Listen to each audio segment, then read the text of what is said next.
The following show contains views and opinions that may not be suitable for all audiences. Audience discretion is advised.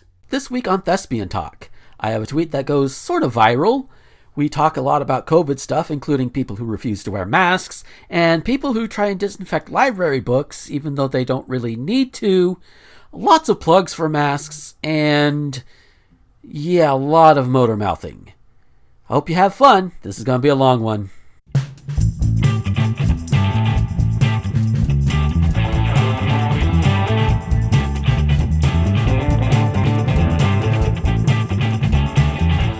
Howdy, everybody, and welcome to Thespian Talk. I am your host, Gomer the Ranting Thespian. With me this week is Michelle. Hello. Oh, I love that audio quality. You got a good mic. And also with us, sitting in for Rosenthorn, who had to go take care of some business, is Miss Lacey. Howdy, y'all. Hello. Hello.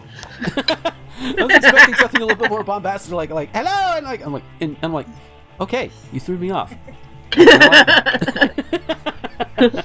I keep people on their toes, yes. Yes.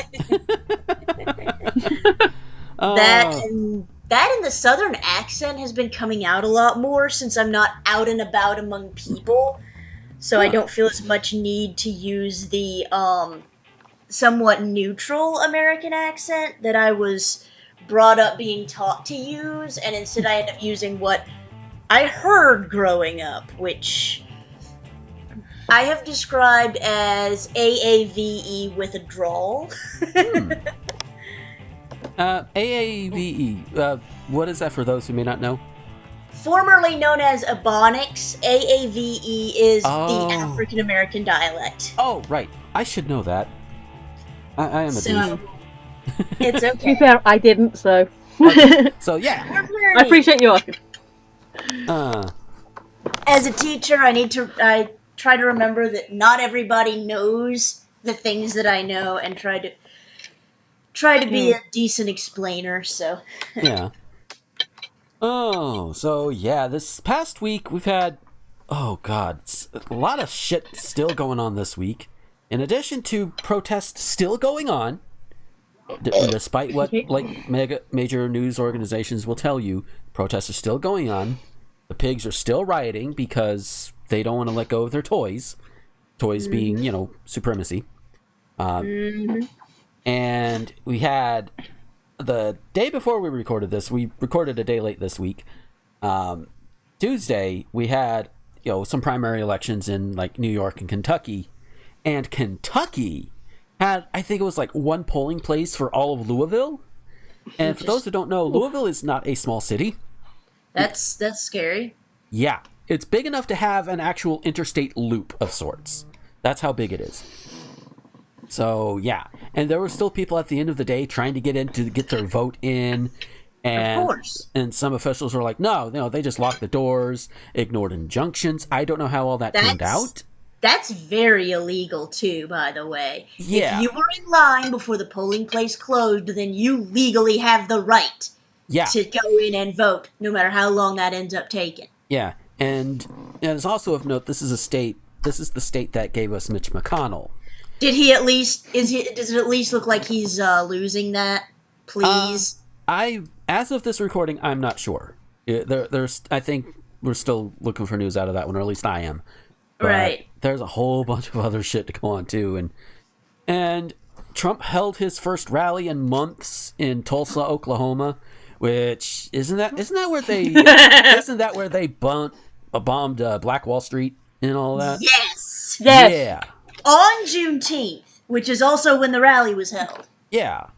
Just because the people who firebombed Tulsa, and also Trump, wanted to be extra levels of jackasses. Mm-hmm. Juneteenth, which is also very important to Black Americans, because it's when many of them finally got word of the Emancipation Proclamation and or 13th Amendment. Mm-hmm. I forget which. That said, hey, guess who's free? You are. Yep. Yep. Because of course it's just, and there's some small funny moments, like the fact that he was they were all boasting like it was going to be like 1 million people at this rally or whatever. It was barely over 6,000. Rumor has it that TikTok reserved a whole bunch of tickets just to fuck with the numbers, and then of course did not show up. Well, of course not. TikTok If is that is- K-pop, as I heard. Yeah. Yeah. If that is K-pop true, fans. bless the Gen Z kids that did that, because that's just brilliant. Yes. And I've heard people say that, like, well, maybe you shouldn't have done that or whatever. It's like, no, this is brilliant. This makes them look even more foolish than they already are. Well, don't forget how very crowded his inauguration was. Oh, Yeah. fuck crowd.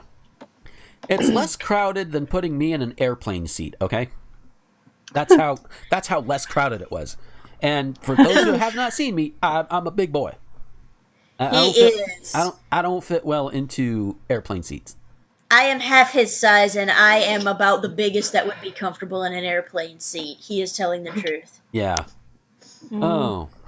So, just, but also another thing that happened, I went kind of semi-viral. And I say semi-viral because this is probably the most activity I've ever had on a tweet. When it's something that's just my shit, you know. So, Honestly, Mhm. I've just been sitting here living with the fact that you are basically a minor internet celebrity. It doesn't feel like it. No. I'm not that egotistical. I would like to be able to make a living off of doing this, but I'm not going to be that egotistical. Of course. I might complain about not making a living, but you know that's more of a place of economics and you know not wanting to work for places that I don't want to work for, you know, that sort of thing. Understandable. But that's a whole different story.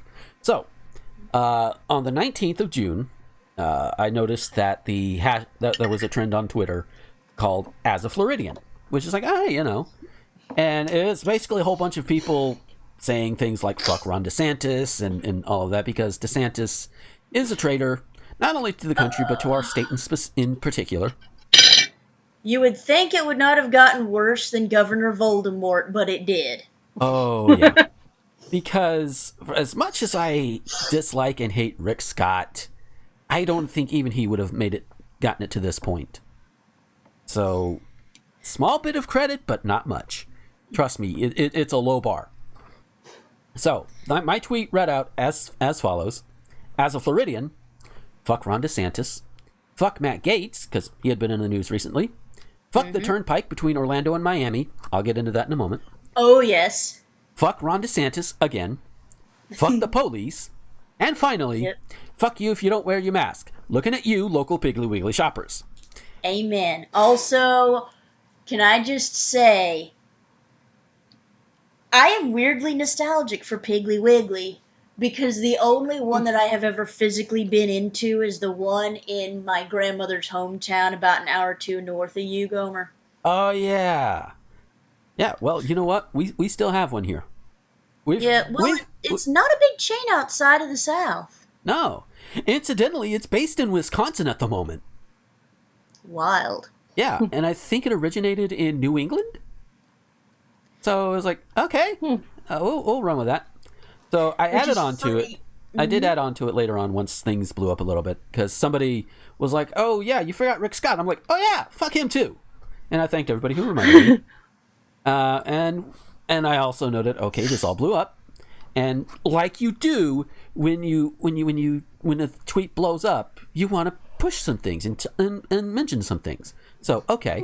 First off, I gave a clarification for the Orlando and Miami Turnpike thing, because most people who are actually coming out and calling me out on it, because some people did, they're looking at it from a tourist or regular vehicle type of situation where they don't really have to worry about it. I can see a big truck being just that's brutal on trucks. I can just see it. Oh yeah, and specifically the pocketbook on this one, because I'm sure. Because the extra tolls for the extra axles. Yeah, to go from Miami to Orlando on the Turnpike for a semi is like 40 something bucks, I think. Fuck. Oh, Yeah. For me, in my regular size car, it'd be like $10 tops. Yeah. So you see where the thing is. But I did mention it was a bit of a goof to get a little bit of levity in there because, hey, why not? Mix a little bit. And I believe they do overcharge for semis passing through, which if you're a smaller semi company like the one I worked with before, like the one I was recently working with, it's a bit of hell because the company's not big enough to be able to pay the tolls for you. If you're working for a big mega trucking company like Schneider or Warner or even Covenant, they're big enough they can pay all your tolls, or at least most of your tolls. Some of them won't pay like up through like Indiana or Ohio, those toll roads up north there, but those are also part of the problem there. But I did get some rise out of people for that one. And then I promoted, first of all, I promoted the Black Lives Matter hashtag, and As you should. yeah, and I mentioned here as well, I regularly retweet sources where you can help and all of that, because there's just so many, and I keep forgetting to bookmark, like the ones that have like the card links or what have you, that work like the Linktree links that we have in the doobly-doo and all that. So, but I just say, hey, I retweet them regularly enough. You can't really set your clock to it, but there's the thing. And then of course the very last thing, and I put myself last on purpose, I plugged my own Linktree because, hey, why not? Now, again, as of this, is 22.3k retweets, 11.k likes, and from the base post alone, it was like 400 something replies, and I think that counts the rest of my thread too. So most of these replies I have not seen. I'm going to go through a few of them. All right. And the reason why is I muted it after a while because I was trying to sleep. I just needed to sleep because I made that post at like 12:39 at night. So not long after that, I went to bed. I'm like, you know what? Mute, sleep, and I'll come back to it, talk about it on the next show. So the first one I'm seeing is somebody who's since followed me. I got a whole bunch of followers from it too. In fact, I'm close to 1,000. Holy shit! woohoo! But this person who we eventually became mutuals, who thanked me for getting DeSantis twice. And somebody's asked, okay, scheduled to vacay in Panama City Beach in a week. Thinking it's still safe enough since the COVID spike seemed concentrated way down in Miami-Dade, Broward, Palm Beach, etc.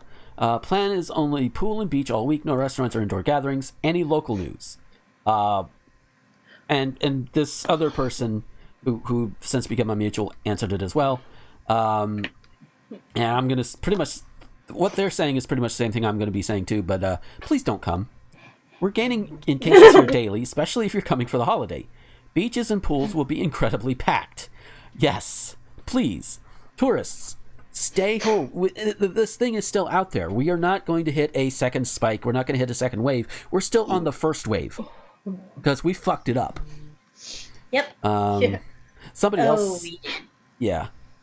Somebody else included Publix shoppers, as in Publix, the grocery store, and they refused to force shoppers to wear masks. And somebody said, well, actually, DeSantis encourages masks. Does he? Because, I couldn't, that's news to me because all I've seen from DeSantis is get everything open as quickly as something. And he even declared the WWE, I think that's the one with Vince McMahon. God damn, I wish Rosen was here. He could tell me right on that one. But he declared, the live wrestling that films and performs here in Florida as an essential thing. No, it ain't. And bear in mind, Rosen, who is the wrestler among us, literally, is saying, no, it ain't. Your safety first. He also says he believes in the ability of local governments to govern themselves. Well, if that was the case, then maybe, mask coverings would be more enforced, not only in my hometown, which I don't know how well people are going to be able to enforce it, but also in nearby Chipley, Florida. because that's where the closest Walmart is, and sometimes I have to go there. And the amount of people not wearing masks. Somebody was surprised there's still Piggly Wigglies in the South.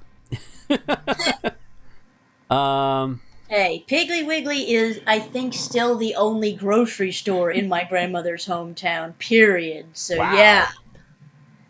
Damn. It's a tiny town. Yeah. It's a tiny town. I have to ask, how did a grocery store get named Piggly Wiggly? Because that sounds more like a restaurant name to me. I'll be honest, Piggly Wiggly was the first grocery store in the modern sense. I don't know how it got that name, but it was a little over 100 years ago. And before that point, of course, you had the general store where you brought your list of what you wanted to buy to the counter, and the shop owner would go to the back and get it for you. And Piggly Wiggly was the first to have aisles customers could access so they could just get their own food. Mm-hmm. Cool. Yeah, and just recently, our Piggly Wiggly, like, and by recently I mean within the last decade, it was like, you know, it was just your basic grocery store, you have your deli or whatever. Now it's expanded a bit and took over what used to be the Family Dollar. Family Dollar itself moved just across category from it, but that's some local stuff. So okay, here's another one. This guy seems like an asshole. Repetitious four-letter words gain lots of likes from so-called highly educated elites. Buddy, if you think I'm elite, if you think I'm an elite, oh my god! First of all, thank you. Second of all, you got a low bar for what's elite, buddy. Let me tell you. Honestly, I think what he was saying is, oh, you use curse words because you think that the elites will notice you. Well, see, here's the thing. There are people that come after that too. But this tweet People continues. use curse words because they feel like cussing, alright? Yeah, fuck yeah. That's it. Yeah. So, Hell yes. fuck yeah. So all that okay. So this guy continues. All that college, so little knowledge. Oh, you rhymed. Good for you. Probably unintentional. Thanks for making it so blatantly obvious, buddy. You don't know me. You just don't. And you'll note I'm not reading out any names at this point. Because why would I? Because why would you? Yeah, exactly. Unless it's something like super egregious or something, and I don't think I'm going to run into that. So, yeah. And then, let's see. Let's go on down a little bit. Somebody else said, what can you expect with a governor owned by Trump? Florida DOT General Counsel Eric Feynman resigned Thursday over an admission that he had forged employee signatures as part of a strategy to shield Governor DeSantis and department leaders from potential political criticism. In other words, DeSantis, he's covering up shit. He's trying to suppress everything to make it look better than what it actually is, so he could get more of that money so he can impress Daddy Donnie. Because that is like, I want to call it an extreme case of well done son guy without even being his actual son. And then there's a few others that came in. We're like, what's wrong with the turnpike there? And somebody else came in. You forgot about I-4, especially around Orlando. Yeah, I know. Oh dear. Somebody else said, Trump better hope he has a defense team nearly as good as the turnpike has on this thread. To be fair, some of them did get in there before I posted my clarification, so they didn't realize I was trying to goof.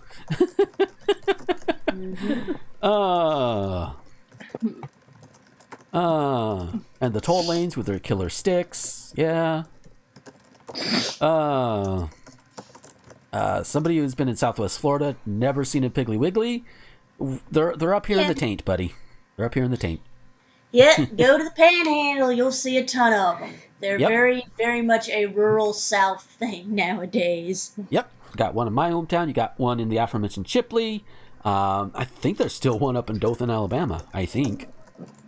There should be. Like I said, I know there's one in my grandmother's hometown, which is the next county over. Yeah. Oh, Oh, And so, I just, and for people who know that area, I basically just all but said the name of the town, but I think Gomer knows. yeah. Mm-hmm. Let's see. Somebody defends the Yeehaw Junction exit, which, okay, in fairness, that is a fun name. The Yeehaw Junction. The only thing I know of that is good about Yeehaw Junction, though, is the name. Correct me if I'm wrong, but I don't know of any other redeeming qualities of the area personally. I don't know. Here's one that says, this Antifa schmuck is wild. Hey, Antifa and proud, fuck you. Also, gotta love that he's using Yiddish. Yeah.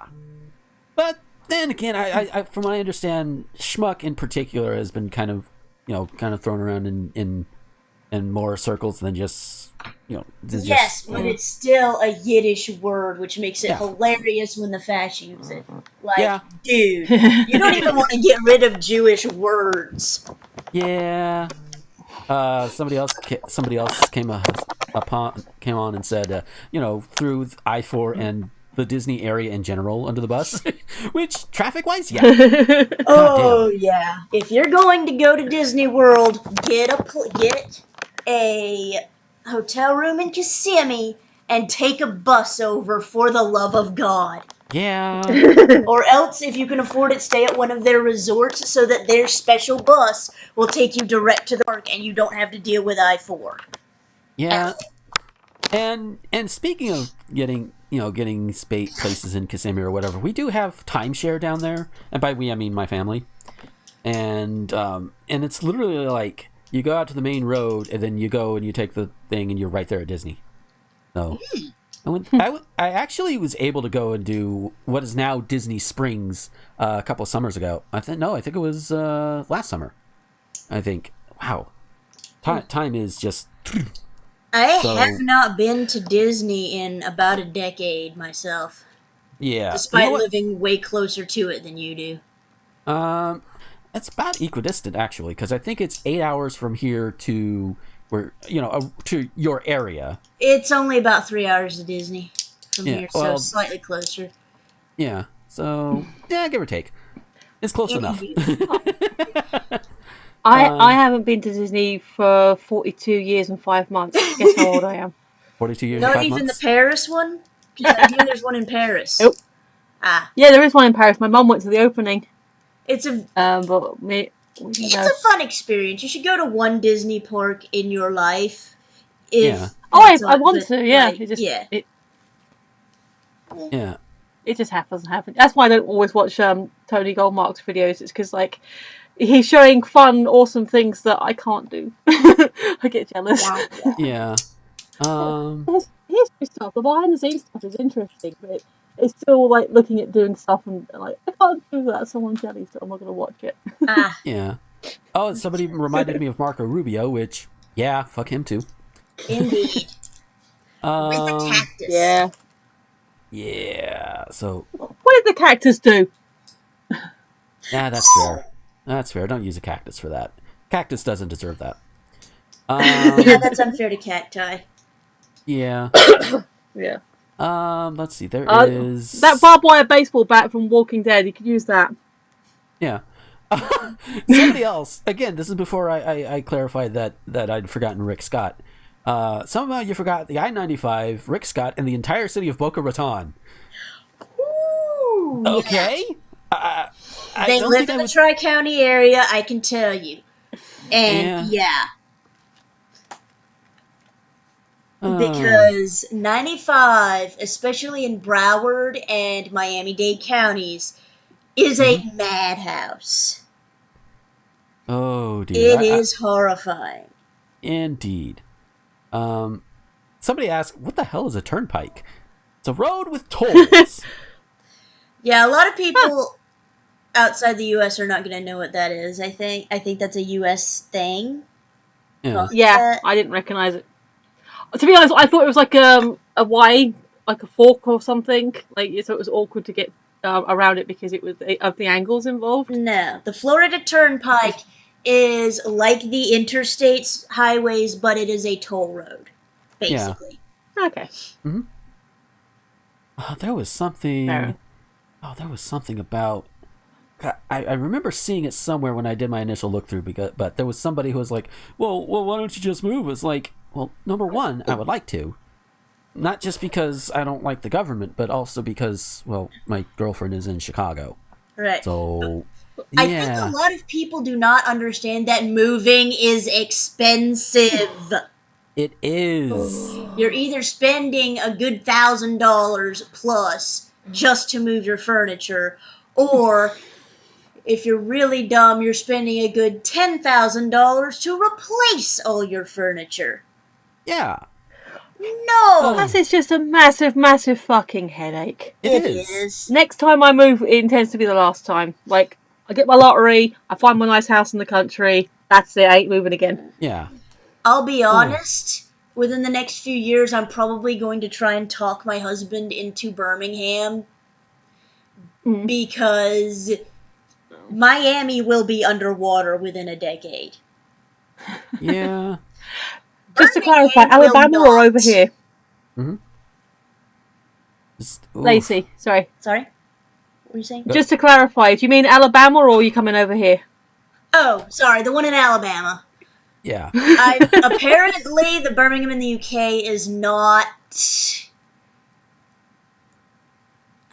It's not much nicer than Birmingham, Alabama was 100 years ago, apparently.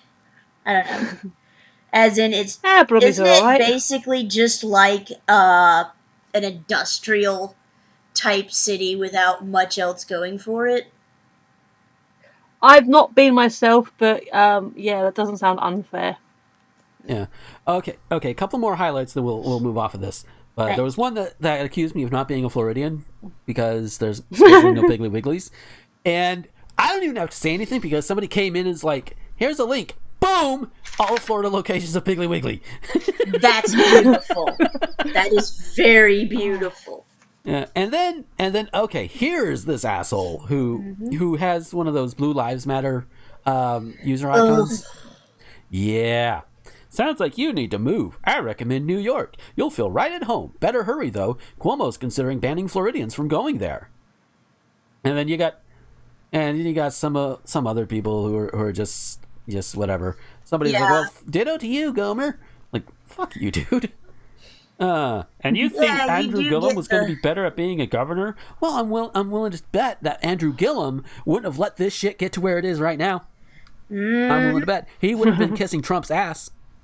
And I remember when that election was going on, that was when Hurricane, I think it was the one that slammed through here and took out half of Mariana. I want to say Harvey, but I think that was Houston. But whichever one it was. The one that came through here a couple of years ago. Hurricane, by the way. You know, people were criticizing Gillum, who, by the way, was the mayor of Tallahassee at the time. This is important to note because people were criticizing him for not going to like the coastal cities around where we are, you know, like Apalachicola and Port St. Joe and all that. Yeah, because that is actually pretty close, so I can see somebody being rightfully disappointed. Yeah, disappointed, sure. But not to the point to where they have to call him out on it because, again, he's the mayor of Tallahassee. Tallahassee, while not affected as much, they were still kind of in range a little bit because it's not that far. So, you know, he's got his own things to deal with, too. He can't be two places at once, because Tallahassee, again, not a small city. It's not as big as, say, Jacksonville or Orlando or Miami, but it's not, he just did not have, you know, he just doesn't have the opportunities to do it like somebody else who has more freedom to do because they don't have as much to deal with. Like, say, somebody running for governor or somebody doing something else. I mean, my dad is the mayor of Graceville, and you know, I don't remember how much he went and helped down in Panama City or whatever, or then again, not much you can do when you've got to help rebuild parts of your own city and Mariana, Florida, which is across the county from us. So yeah, you know, he's got his own shit up here too. So, but we are also a much smaller town. Very small. I mean, you can go through town in like the time it takes to listen to one track on Spotify. So that's how small we are.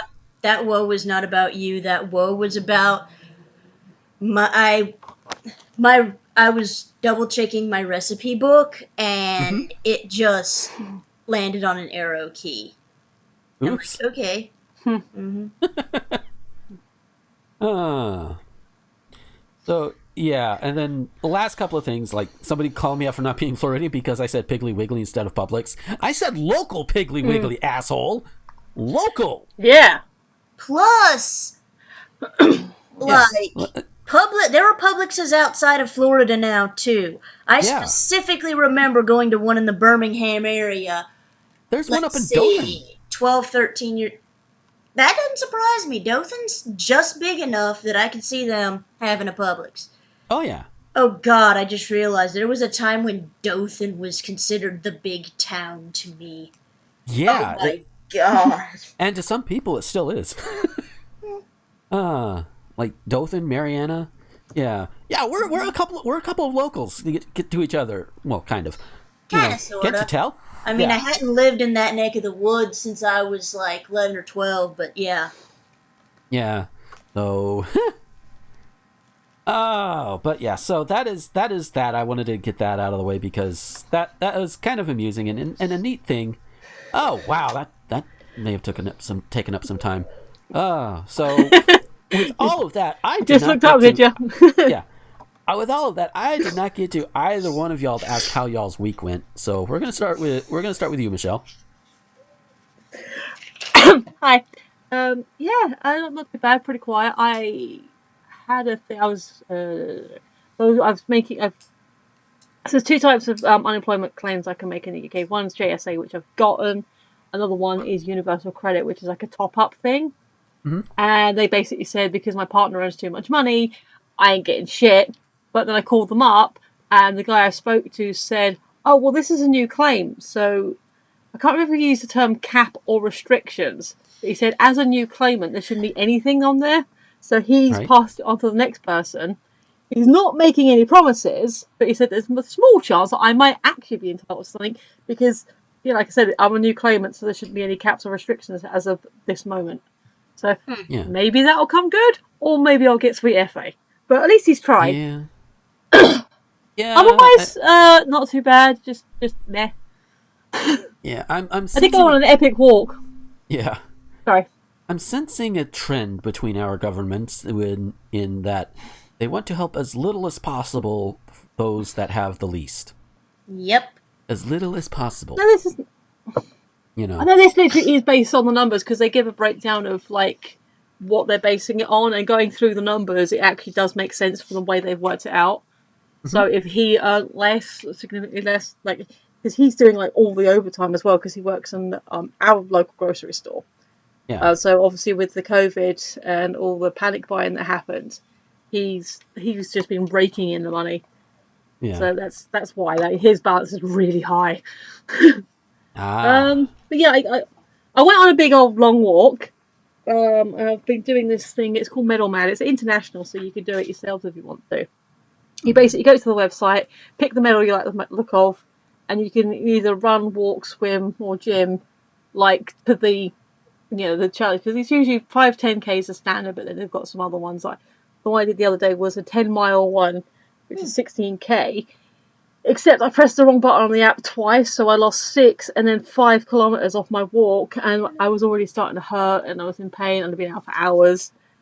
But I was able to dig up my tracking information off of Google Maps. Mm-hmm. Sent them that with like a couple of notes, and they were like, "Yep, that's fine." And they've added that, so I have passed that challenge, which is good because I was out for 4 hours and I'm still in pain. Yeah. Oh. So I'm better, but my hip was really starting to hurt. Like, and I hadn't even got home yet. I was still like 20 minutes from home, and I had to get bits from shopping as well. So I was like, oh. And then to see all the data disappear, I was like, no. Oh. But yeah, they fixed it for me, so yay. Yeah. So Lacey, how have you been? Let's see. I created an Animal Crossing alt so that I can finally have the bathhouse I wanted to have. Ooh. It's gonna be a nice Japanese style bathhouse once I've paid off enough rooms. Nice. And And my brain left me. Hang on. That happens sometimes. Let's see. I went to a special meeting for my Ren Fair encampment. Mm-hmm. If anyone's listening, hi. Also, Cool. the owner of the encampment had a big, fluffy dog that I think was part spaniel. That was Yay. just super sweet. 12-year-old Doggos. boy. Yes, 12-year-old boy. Kept begging for food. I'm sitting there with grapes in my plate. I'm like, buddy, I do not want you to die. Yeah, that's no. So that no. was. And then, let's see. On Sunday, I had lunch with my parents for Father's Day and remembered why I get so frustrated talking to Dad about anything other than the minutiae of our lives. Oh, yeah, you told me about that. Oh. He is a Yeah. Blue Lives Matter type. Oh, god damn it. Oh. I knew he had issues. I knew he Mhm. had his problems. It's just because they have gone from extremely strongly homophobic to having good friends who are a lesbian couple. Mm-hmm. I thought he might have mellowed out in other ways as well. He hasn't. Ah. He has not. And he's getting up to that point where it's not likely he's going to before he kicks the bucket. He's in his 70s. Wow. I'm just Older than my right. dad. Oh yeah. Yeah. He was in his late 30s when I was born, okay? Oh. Okay. When I say I'm the one member of our generation, I'm one of very few members of our generation who can say that my daddy fought in Nam. Wow. Towards the end, but yes. Yeah. My dad was a kid when Vietnam was going around. Kid, going up to be a teenager eventually. My dad was a rebellious teenager who was mad at his parents. Mm-hmm. And at 18, he was like, you know what, I'll just go get killed in Vietnam. That'll show him. Wow. Yes. That- And the next thing he knew, he realized he was good at stuff in the military and that he enjoyed being part of the group. Mm-hmm. And that while he hated the combat part of it enough that he never talks about it. Yeah. I don't blame him on that one. Oh, heavens, no. He, what's the word I'm looking for? He is still proud that he did it because it was the first time he did anything of any importance in his life. Right. And also because the GI Bill allowed him to go to college. Ah. He was the first member of his family to go. Hmm. And, oh yes, my father is off the boat Italian. They came here when he was a very small boy. And they were dirt poor farmers from Abruzzo. Wow. So, yes. So he was able to get a college degree and make decent money, which must have just been incredible for him. Yeah. Anyway, let's get off the subject of my dad, please. Yeah, let's do All I that. have done is the only other things I have done is sew things and play lots of Animal Crossing. Woo! That's it. That's my life. Yeah, and Becky's gonna have to catch up because she had been waiting for a replacement Joy-Con for about a week or two because her original Joy-Con had the drift problem, which okay, fine, and she ordered the part to fix it herself, and she fucked up. Oops. Like, god damn it! But she found a good one online, and it took a while because bear in mind she lives in Chicago. And Mel was kind of going all caca around there, so... I mean, it was going caca to the point to where I had to send her something, to where I sent her something, and I was wondering, did it get there? And it got there. So it's like, oof. But it finally got there. She had been worried about it. The seller had been worried about it. And both of them were like, hey, what the fuck? Speaking of which... interestingly enough, with the protests and the riots and stuff going on, the mayor of Joliet, Illinois, got into a fight with a protester. Oh my god. That must have been interesting. Yeah. Like, really? Wow. And turns out the mayor of Joliet is a former cop. Of course. By the way, verbal fight or fist fight? Well, definitely fist. Oh, joy.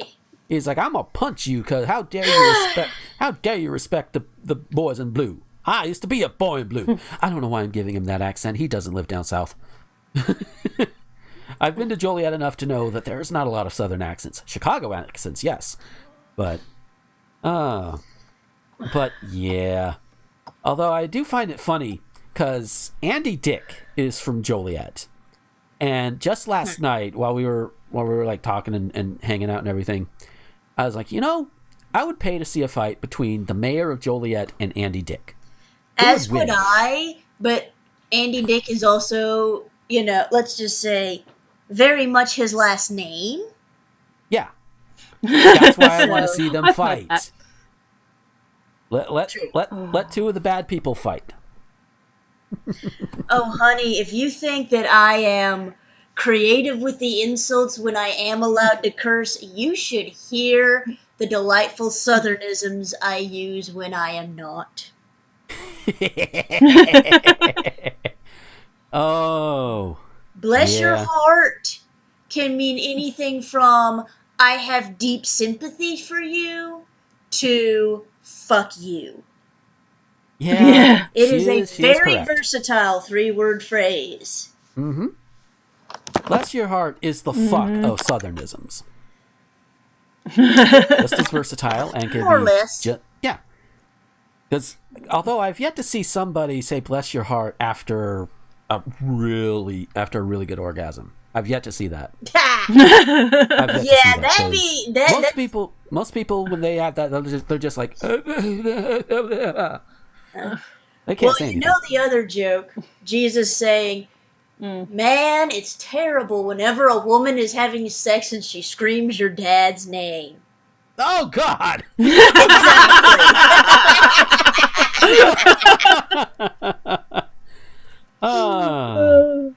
So, okay, a couple of...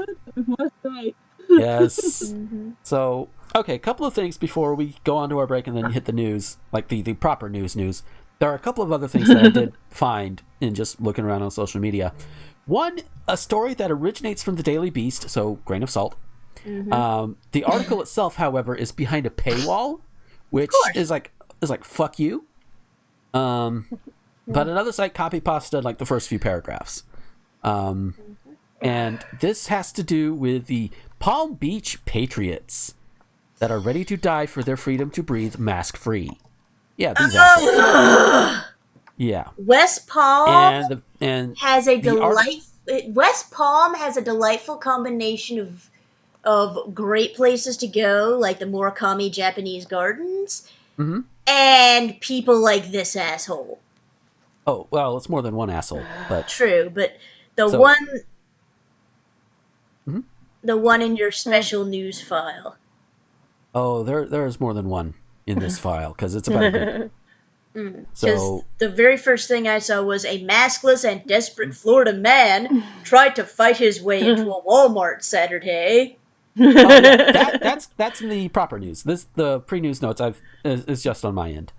So okay. Same kind of idea, but but this article reads: Devil Love is propelling the deep state to stomp on the U.S. Constitution and deprive us of our God-given oxygen, along with our inalienable rights to making us wear face masks. By the way, making us wear face masks is written like it's a proper name. On orders from those who are poised to defund the police.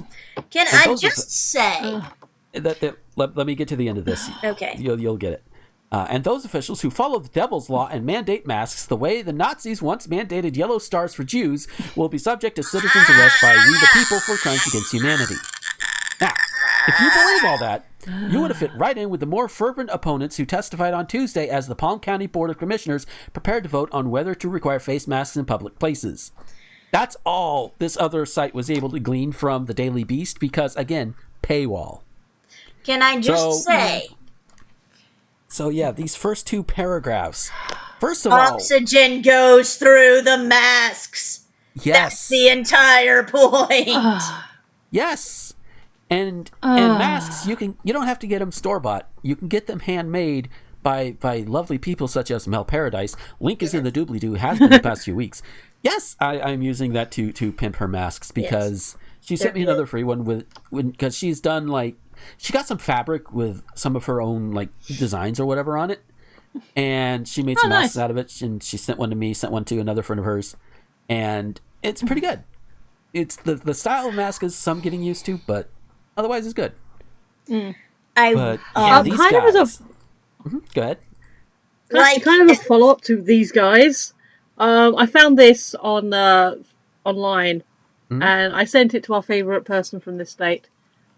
Are all the U-turns yelling about mandated masks being an infringement on their rights going to let me start buying boxed wine at grocery stores? Or is this feigned concern for liberty of and government overreach limited to their preferences? The world may never know. Oh, we know. And the response I got from our friend was, yep. There is a sect of the far right, all of whom are white, all of whom are evangelical. I'm not saying this is necessarily a race or religion thing, but it might be. Who believe that having to do anything that makes them even slightly uncomfortable, up to and including the payment of taxes, is an infringement on their civil rights. Yeah, well, you know what? Help, I'm being repressed! Basically. Oh, yes. And yes, people use that gif of that scene all the time for it. I love that Monty Python and the Holy Grail is basically immortal in terms of classic comedies. Yes. So a couple of quick headlines that I found. One was from Vice. Where will we pee when we're out in our half-reopened states? Bear in mind, it's only the headline. I didn't go through the entire article. And I can answer that really quickly. If you're out and about and you really, really, really need to pee and there's not an open bathroom, find someplace off the sidewalk, off the side of the road, something, and go there. Men, women, doesn't matter. I know women. Go ahead. I'm sorry. I will also say, if you do it in the street, you're an asshole. Yeah. Just don't do that. And if you're especially if you're like a truck driver or something, carry bottles. Easier for guys to do because we can manipulate our thing a little bit better. But something. There's really no shame in it, especially in these times. Just you're better off doing that than going on and risking somebody being an asshole and trying to give you corona. What kind of condition that's their primary concern? Because I know some people, like some elder people, some people have genuine medical conditions where, needing to have regular access or, know that there's access available if they need it is a genuine thing. Right. But do we know that this person has that concern, or is that just the first thing they thought of for reasons? That was probably just the first thing they thought of. Well, in terms of where to go and pee, they don't say anything about pooping. But, in terms of peeing, people pee on buildings all the time. People pee on trees and bushes on the side of the road. I mean, hell, I've done all of them at one point or another. So I definitely, as a small child on a road trip with no service stations nearby, did end up having to wait for Daddy to stop the car so I could go off to the side of the road near the bushes and pee. Yeah.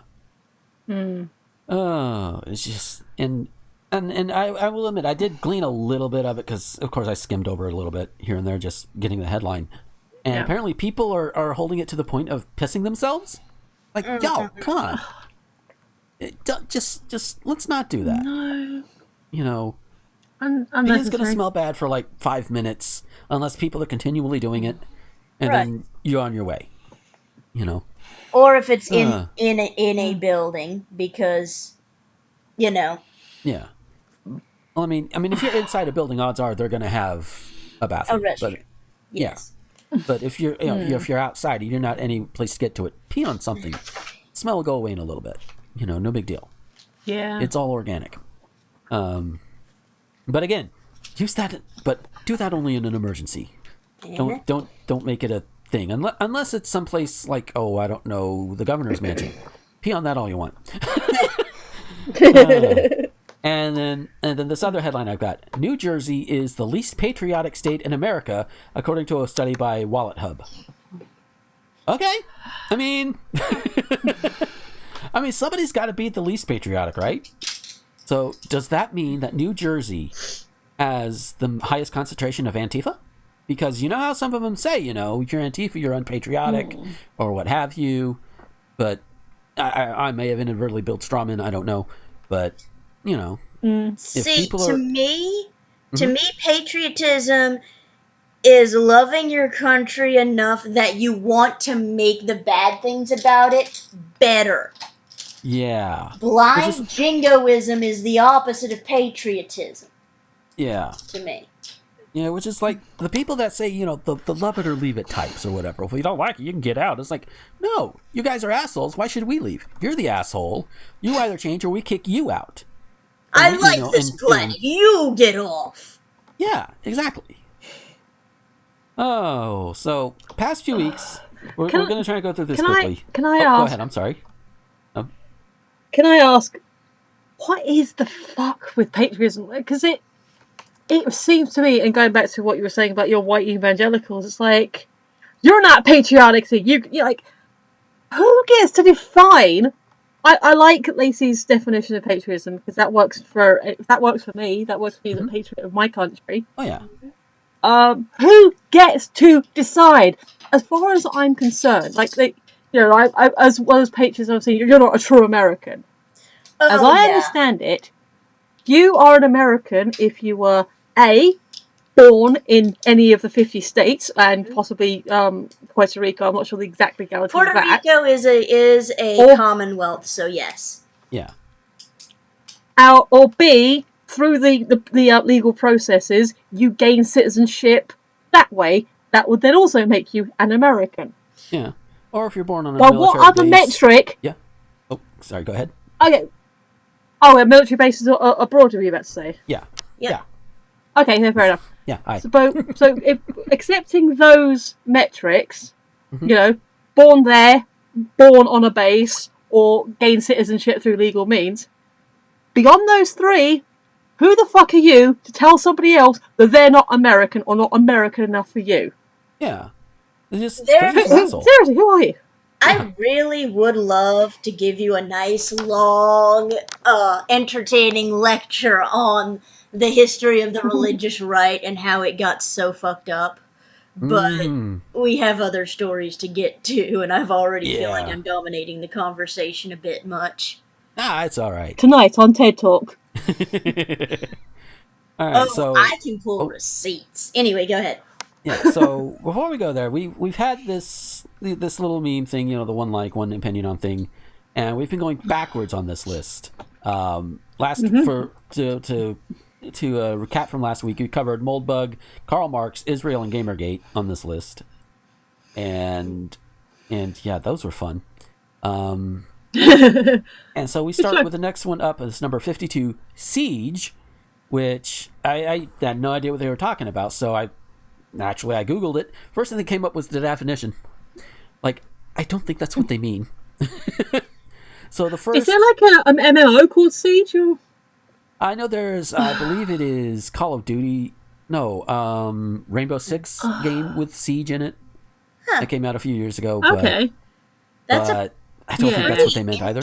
That must be a pretty interesting tactics type level, because I'm sitting here with my limited knowledge of medieval warfare being like, yeah, this could be really, really fun to simulate, especially since you know that real people are not in danger of starvation in a fictional siege. Yeah.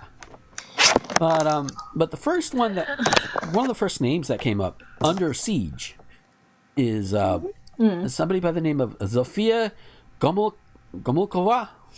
I probably butchered that name. She was Polish. Paging Tifa. Tifa to the store, please. Paging Tifa. I don't think she could help because this is a Polish name. She probably do a better job than you just did. Probably, but no, she was. But she was born as Leva Zolkin, who died in 1986. Born 1902, died at 86.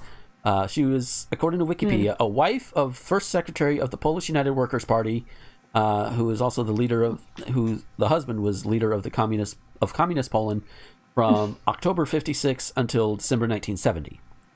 She was also a pro-Soviet activist since the age of 18, as well as an executive member of the Delegalized Communist Party of Poland, or KPP, in the interwar period. After the Soviet takeover of Poland until at the end of World War II, she initially worked as her husband's secretary and later as a communist functionary in the Warsaw headquarters of PZPR, or the Polish United Workers' Party. Yeah. Known for being that dude's wife. She was ethnically Jewish and religiously atheist. That's not too much. There's like a few paragraphs on her life on Wikipedia. I don't have much of an opinion on her. If this is what Siege leads you to, then wow. Other than that, that's a weird one. Yeah, that is weird. When talking about Corrie Ten Boom, which certain segments of the very American South still use her book, The Hiding Place, as an intro to the Holocaust, and it's not a bad one if you don't mind a lot of Jesus talk. Oh dear. I described her as being a Jewish Christian, meaning ethnically Jewish, religiously Christian, but her Judaism was still very important to her, and Jay's like, just say Christian. I'm like, but you know how important Jewish culture is to your people. I'm trying to not erase that part of her. Right. Because, yeah. See, I disagree. I basically am of the opinion that if you are ethnically Jewish and it is a part of your cultural heritage that you celebrate, then yes, we need to acknowledge whatever religion you do have if it's not Judaism or if you're an atheist, like a good friend of mine. But to pretend that you're not also Jewish and that that's not also an important part of who you are and how you engage with the world, I think is to me feels anti-Semitic, just because it is a beautiful culture that is important to a lot of people. Yeah. My friend's a Jewish atheist, and her culture is very, she's actually my go-to because I was curious about Israel as a concept and everything. Like, something had come up I was looking at in Twitter about Zionism, about Sakir Starmer, and people on the Victoria's trying to paint him as a Zionist. And I was like, what does that actually mean? Well, I said to her, please, tell me these parts if you can. And she gave me an explanation and everything from her point of view. But she also said that Sakir was actually her MP, and that she actually thinks he's a good egg and not, a Zionist. It's just them looking for shit because he made Boris look like an idiot, which, let's face it, isn't difficult. Yeah. So yeah, I've been learning stuff about, so she's kind of like my go-to when it comes to Jewish culture stuff. And she's sort of very informative. But yeah, she actually self-describes as a short, geeky, gothic, dyslexic Jew. Yeah. She's also bisexual, and so she's got like a whole list of things the way she describes herself. She's amazing. My atheist Jewish friend was raised Orthodox. And meanwhile, my husband is conservative, was raised conservative, but has to go to basically a reform temple for the holy days because there is no longer a regular old conservative synagogue anywhere in the area anymore.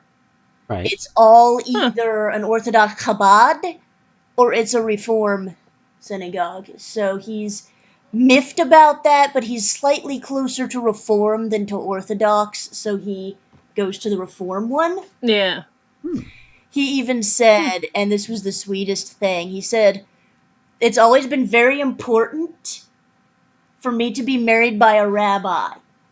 Right. So, honey, I don't care if I have to go Reform to find a rabbi willing to do an interfaith ceremony. If that's what it takes to be able to marry you the way I've always wanted, I'll do it." There you go. Aww. And we did, and we have a very nice ketuvah on our wall, which is the Jewish marriage contract.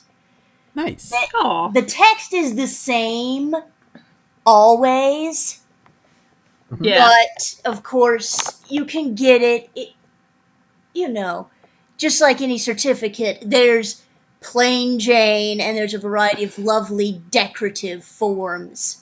Because most Jewish couples hang the ketuvah on the wall of their home. Cool. And ours was beautiful, has a blue background, and the verse from the Song of Songs, "I am my beloved's and my beloved is mine," in English and Hebrew.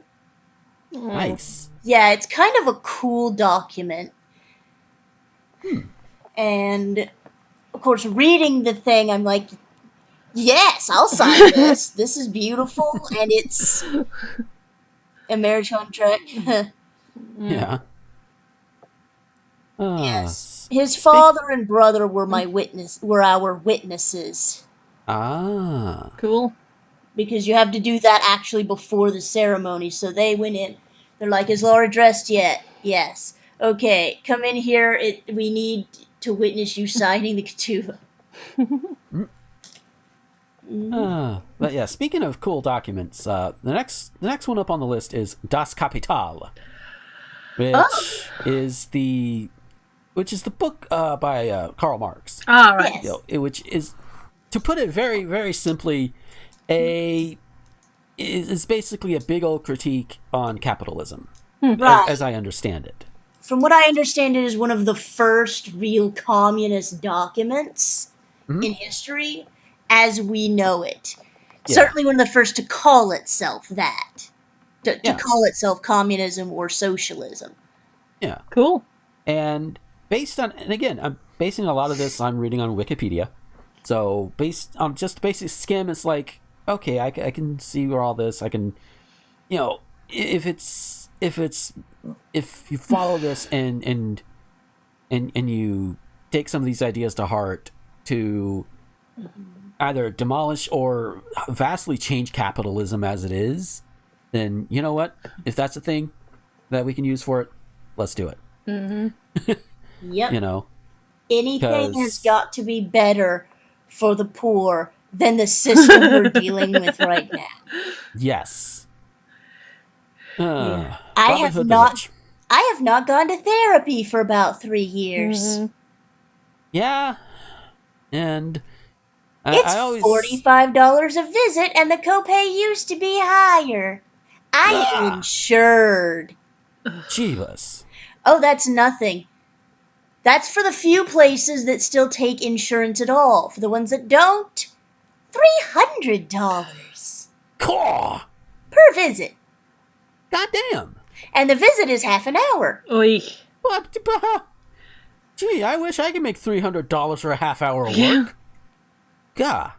Well, I mean, there was also like the 8+ 10 to 12 years of college that it took for them to become a certified therapist. Yeah. But on the other hand, the government needs to be paying for this. Hello. Yeah. Government paying to take care of their citizens. That's the whole purpose of society, is to help people. Yeah, and if more people were being helped, then we wouldn't have larger cases of COVID going further up in our state alone, and we wouldn't have people protesting in the streets because cops are executing black people for little to no reason. Yep. Well, that and there would be less crime automatically if people were able to get mental health care and able to get food and rent money easily. Mm-hmm. Yeah. So Michelle, we kind of dominated on this. What are your thoughts on Das Kapital? I've never read it, but it sounds like a very important historical book, text, speech, whatever it actually is. Mm-hmm.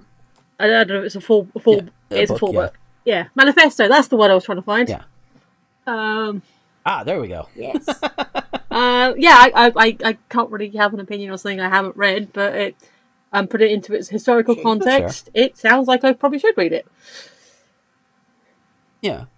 It's on my list. I recently, on the recommendation of some ANCOMs, read The Conquest of Bread, which is an interesting book on what anarchy means and why it is not the wanton mass destruction that everybody wants to characterize anarchy as.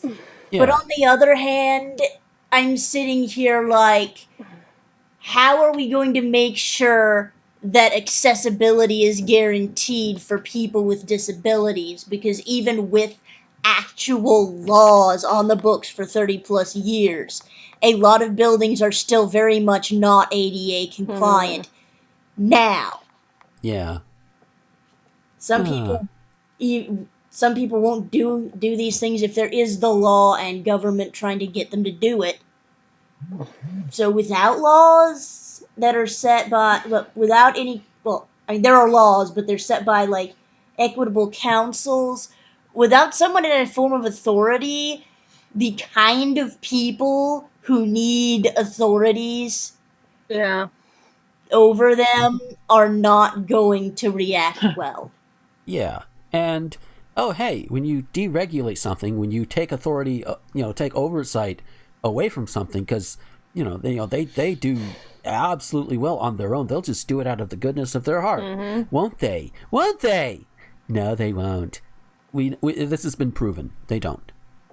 We've had minimum wage increases because corporations have been forced into them. They're not forced enough, but yeah.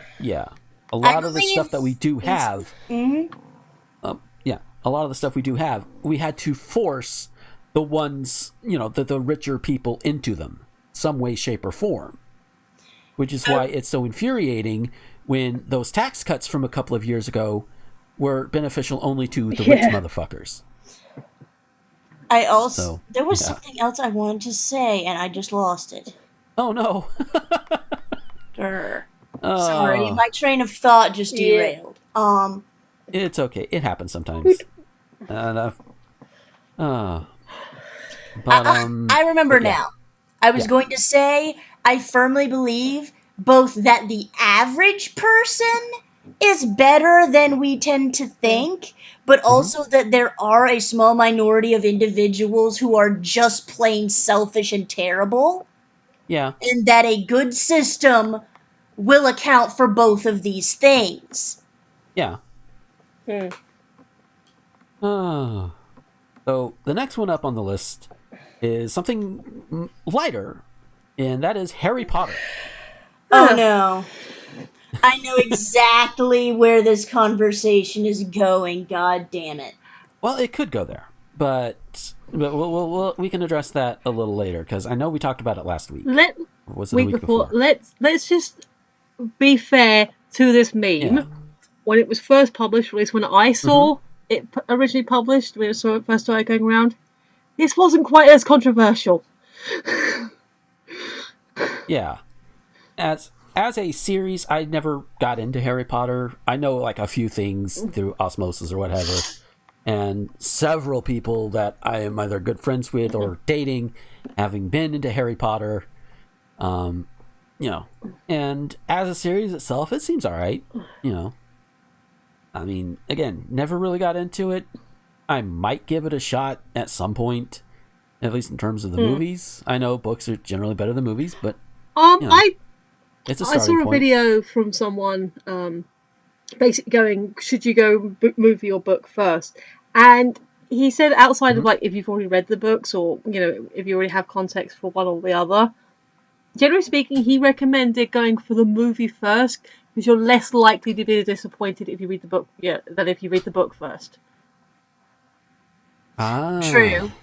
Yeah. As someone who has read all 7 books and also seen a couple of the movies, I can honestly say yes. I mean, he was obviously speaking in general terms. A lot but of that. Yeah. I will say also a lot of that in Harry Potter's case is because of just how long the last handful of books got, and stuff had to be cut to get it to fit into the movies. And I will also say that Spew, of the things they could have cut, Spew was probably a wise choice. Because in hindsight, holy shit. How bad was it? In theory, it wasn't too bad. Like, at its heart, you could see where the character was coming from. You could see the good intentions It's a combination. that they was there. Right, it's a combination of the optimistic but ill-informed white person trying to white savior everything, which in and of itself, the fact that this does not actually help is a good message to send to kids. They need to know that. Helping out requires you to know the people you're helping. Yeah. But the what she was trying to do was free the house elves from what was essentially slavery, because she felt it was unfair that they did all that work without any kind of monetary compensation. Right. Yeah. It backfired because Dobby was basically taking all the tiny knitted clothes for himself because he loved wearing clothes, and all the other house elves were avoiding those items like the plague because they did not actually want to be free. Oh, hey! I just found where this analogy breaks down horribly. Oops. Yeah, having a basically enslaved people that does not want to be free, very bad move on Rowling's part. Yeah, among other bad moves, but we've talked about that on the show before. Also, literally anything that Rowling has said after writing the last book, except for Dumbledore being gay, doesn't count. Yeah. Longtime fans, my age and slightly older and younger, have basically agreed as a group that none of the other stuff that Rowling has injected into the series since the last book counts. I just want to... If she wanted it to be canon, she should have written it into the book. I kind of want to add to this that I don't know how much with Richard Harris, but with Jude Law in the prequels, I don't know if they're actually going to make more, because let's face it, Grindelwald wasn't the best. But I'm wondering how just ever so slightly gay that Jude Law is actually playing it, because why the fuck not? He can have fun with it. He's established enough now that playing characters slightly gay isn't going to bother. Fuck, have you seen the Holmes movies? Guy Ritchie, Sherlock. I will also say, I have not seen the second Fantastic Beasts movie, because after having watched the first Fantastic Beasts and having heard about Nagini's origins, I do not want to watch Crimes of Grindelwald at all. I have zero desire. It's not. It's not the best. It's not the worst. I mean, depending on if they make more movies, I might say you might need to see it because of certain plot points, like to make sense in the next movie. But like I said, who knows if it's even going to get a next movie at this point? So. Yeah. I'll be honest though. I also watched Fantastic Beasts for the Fantastic Beasts primarily. Yeah. Right. Because if there is one thing that Rowling is actually good at, it's making interesting creatures. Yeah. I've got to hand that to her. She's not a very good person, but she can make interesting creatures. See, that was the thing. Yeah. Which admittedly is... No, I was going to... Which admittedly is something I've said about Lovecraft, who was 10 times worse. Mm-hmm. But Okay, go ahead. No, all I was going to say is that's the one thing I didn't miss from Goblet was like, I wanted to see Nifflers, damn it. I want to see Nifflers in Goblet. They should have been that. Right. But, Also, Peeves. yes! I'm peeved that there's no Peeves. The thing with I haven't actually ever seen the Rick Mail footage, but given what happened to Rick Mail, like during the production when he had his accident and everything, there might have been some inconsistency with his performance because he did have a major brain injury, like within the production time. So that might have made things a bit awkward as well. Also, now I mean, at the time, Rick Mail, because I think they're basically basing it on Drop Dead Fred. I'm trying to think contemporary of the time it was originally in production. I'm not sure who else I would have hired to play Peeves outside of Rick Mail, but the more I think about it, the more I know he was necessarily the best choice. I always think of Peeves as being a bit younger as well. Like, I mean, yeah, he's like technically 70 years old, but as a life form, as he presents himself, I always imagine him a bit younger. Right. But yes, if it wasn't obvious, I am a huge fan of the Harry Potter books and movies. I am a collector of things, and I am a proud Ravenclaw. Fuck J.K. Rowling. Trans women are women. Alright, Ravenclaws unite. Trans women are women. There you go. Trans men are men. Trans rights are human rights. JKR is a turf. And non-binary people are also the form of non-binary that we say we are. Yes. Respect it. Indeed. All that as well. And speaking of such things, the last one for this episode is asexuality. Valid. Those don't know, asexuality is people who do not experience sexual attraction. That said, they do. Thing. Most of them do experience horniness, just not sexual attraction to any individual people. Yeah. I know because I've had ace people very, very kindly explain it to me.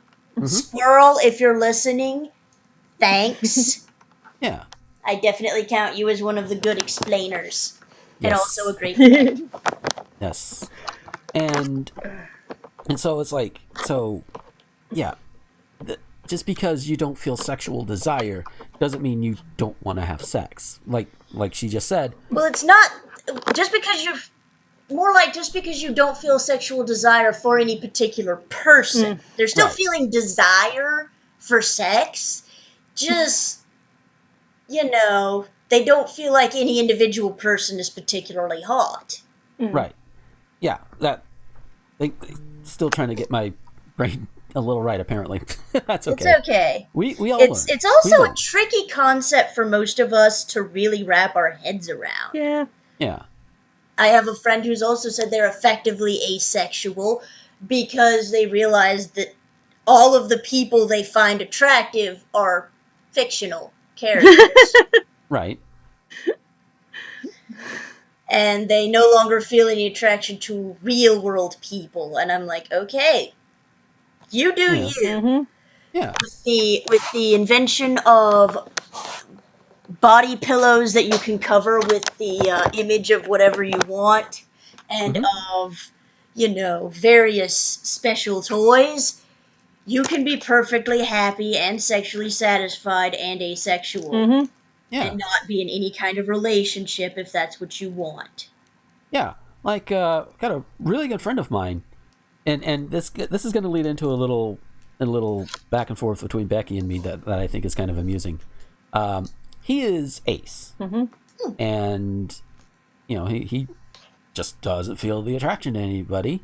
I don't know anything about his sex life. I don't pry, but but something that threw me off at the time was he was talking about somebody being aesthetically attractive, like, hey, that person is hot type thing.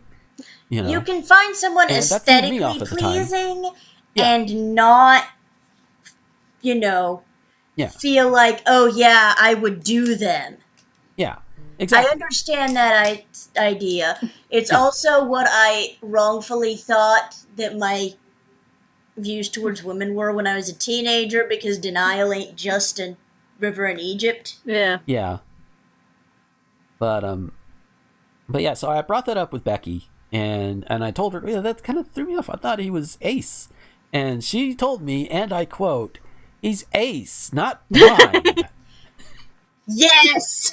Which is like, you know what? Fair point. So, Yeah. regardless of how clumsily I may have tried to talk about it, a few things here to explain it to others and all of that, and how much Lacey has kind of, saved my ass a couple of times in this one a little bit. Regardless of how poorly I may have explained it, it is valid. And anybody who is going to harass somebody or attack somebody for being asexual, no matter how you see it or whatever, it's just wrong. You don't need to do that. And they are valid, and you do you. That's the theme of that. Just you do you. Right. Whether you want to have sex or not, or whether like with Lacey's friend, you get the body pillow with the fictional character or what have you, and you're satisfied that way. It's okay. That's fine. Some of it may be a little weird. Weird is fine. Yeah. Can I just? As long as your reaction doesn't actively harm somebody, then okay. And again, ace people, y'all are valid. Y'all are just as valid as everybody else. Yep. So Plus, like, I personally am of the opinion that one of the great things that makes this world interesting is when people are allowed to be harmlessly weird. Yeah. Yeah. I mean, if everybody was exactly the same, quote-unquote, normal person, that'd be boring. It would, yeah. I mean, it's nice to have people that are similar to you to talk to on a daily basis and be in your friend circle, sure. But even among us, like just the three of us in particular, we'll take us here. Like, we all have our own similarities. We both will bitch and rant about similar things. We all agree on a lot of different things. But there are things that I'm into that the others aren't, and vice versa. Yeah. Like Lacey is basically a math whiz. She teaches it. That's how much of a math whiz she is. Whereas I try and do math. I can do it, but it's more of a slog for me mentally. And I prefer other things like, performing or even writing or reading, something that's not as math heavy, for example. So, and those are just some of the things that make us different and thus keep things interesting. And hell, even between Becky and me, there are enough similarities. We're both goofs. We both really hate watching things about really horrible shit. But yet, she, just animals alone, she is more of a dog person, whereas I'm more of a cat person. Doggos. Doggos. And the two, yeah. I'm very much a both. Yeah, and while the two of us can, we can cross over on those here and there, her dogs are absolutely adorable. And, of course, she has no qualms about petting and cooing over a kitten. Yeah. So, but in general, it's like that. It's like the red oni, blue oni. And guess which one of us, between me and Becky, is the red oni or the blue oni? I don't think that's hard to guess. But it's those differences that makes things interesting. So, but on that note, we're going to go ahead and take our break. And when we come back, we will finally hit our main news stories. So stick around. Hey folks, we'll get back to the show in a moment, but first I want to tell you about Patreon. Patreon is what I use to get around all of the YouTube adpocalypse bullshit, and while I don't have a lot right now, every little bit does help. And if you like what you hear or what you see on any of my videos or podcasts, head on over there. For as little as $1 a month, you can get all of these things early before anybody else does, and you can get them completely ad-free. Yeah, I know YouTube right now is technically ad-free, but at some point, I'm probably going to get big enough to where ads will start coming in, and those can be annoying, so you want to avoid that, right? If you go ahead and go now over to patreon.com/Gomer21XX, leave $1, $5, doesn't matter how much, You can get all of these. Again, you can get them early, and you get them without ads, even when I reach the point on YouTube to where ads can be put on these videos. So it's a win-win. And you can even avoid the ads that go up on the Anchor versions that go out to all of the other websites that are out there. No ads. It's great. So that's patreon.com/Gomer21XX. And howdy, howdy, howdy. Welcome to this little portion of the show where I talk more at you. No, seriously, if you make it this far and you hear this and you want to send in something to kind of help, kind of give the show a little bit more variety or whatever, send it in. There's the links down below, or you can find me on social media. You can DM me, what have you. They should be open. I don't get a lot of spam, so I'll likely see you. But yeah, so this week, this is a long ass episode. I did not realize when I needed to bring in Lacey for pitch hitting for Rosen that it was going to be this long. And then I remembered, oh yeah, we both are from the same area. We have a lot to say about the same area. Oh my God. I mean that's what happens when you bring on somebody that you have a lot of history with. Because we've known each other for years. But yeah, she is good people. If you do follow her on social media, you should. You'll see like she has a lot of cool tweets, Animal Crossing tweets, Pokemon tweets. In fact, Friday's stream, she was hanging out in there. We did like a couple of Pokemon Sword and Shield raid dens together on stream, and that was pretty cool. Yeah. Oh, speaking of streams, oh my God! So I bitch about it a little bit. I'll bitch about it a little bit again at the end of the show, but this is recorded after. What curtain, right? But YouTube needs to get their shit together with this whole ad bot shit or what have you. The copyright bots and all that. And we've been saying it for years. That's no secret. They've been needing to. But it's worse when they tag a private video.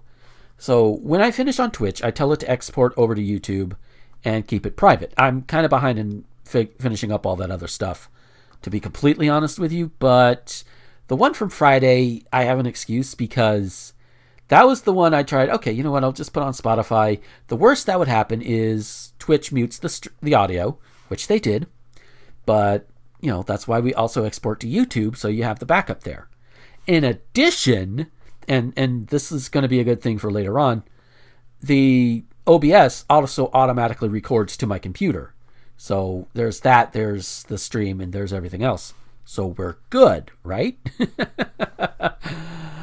Oh, sweet summer child, no. Because when I went over to YouTube, the copyright bots crawled all over it, all 3 hours of it, and there was like 30-something claims on it, which, as long as it doesn't affect my channel standing, and as long as it doesn't block the video outright, then I don't care. Typically, I don't care. And there's one that did block, and incidentally, it was for the song that was used was the Safety Dance. And let me go through all of here because there's a whole bunch of them. Yeah, you can shut up. You can shut up. You can shut up. Wait, where is that? Fuck. Anyway, point is, because I was going to look at the actual entities that are blocking on behalf of Men Without Hats and the Safety Dance, and it's like, I don't think they're even doing anything anymore. At this point, they're probably getting pennies, and it's the record companies that are making bank on that song still, probably.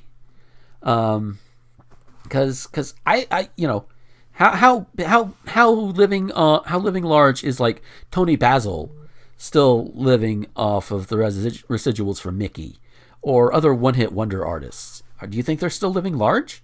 No, not on those songs alone. If they're still in the music business, they're still hustling, making that money that way. It's not on those. And if it's an act that's since disbanded or stopped working, then yeah, it's mostly the record company at that point. But that leads into a thing that, this whole copyright thing needs to be redone anyway. Studios just put it out there, and while they should get some money for the work they do, most of it should go to the artist in perpetuity. So, but maybe I'm naive, I don't know. Or maybe I have a really good idea that more people should get on board with. I tend to have those more often than not, believe it or not. Maybe that's ego talking, I don't know.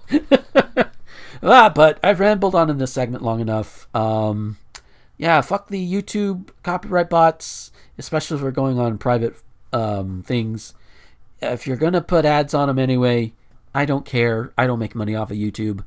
But you block me, then we're going to have issues. They blocked me, I have issues.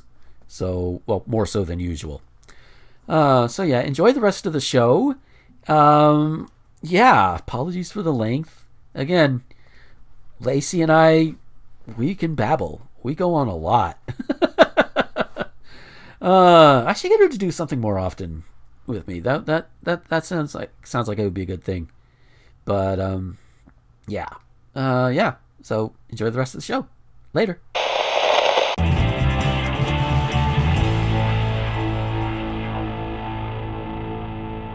And we are back from our break. I'm so good. Oh God, the length on this episode, I'm going to look at it, I'm going to cry. But honestly, that's okay, because as long as, here's the thing, from a listener's perspective, if you guys are listening to it and it doesn't seem like the length of time has gone by, and it seems like it goes by too fast, then our pacing is good. Because there's like the most recent episode of It's Super Effective is like almost 2 hours, and didn't feel like it. So just to give you an example of that. But meanwhile, technically it has been about 2 hours since this started, not counting the break, time. So yeah, I've got 2 hours of footage to edit through. Yeah, but it's definitely not going to be too. Oh yeah. With this show, it's not that hard to edit. Because we do this as I call it, live style, as though we are on stage and very little editing happens. I will say, though, if you want to edit out all my sniffling, go ahead. I'm sure it sounds kind of gross. Yeah, I honestly haven't heard it, but I'm wearing headphones. It I will didn't notice definitely anything. show up in my recording. Yeah. You can Oh. So, yeah. Oh, lordy.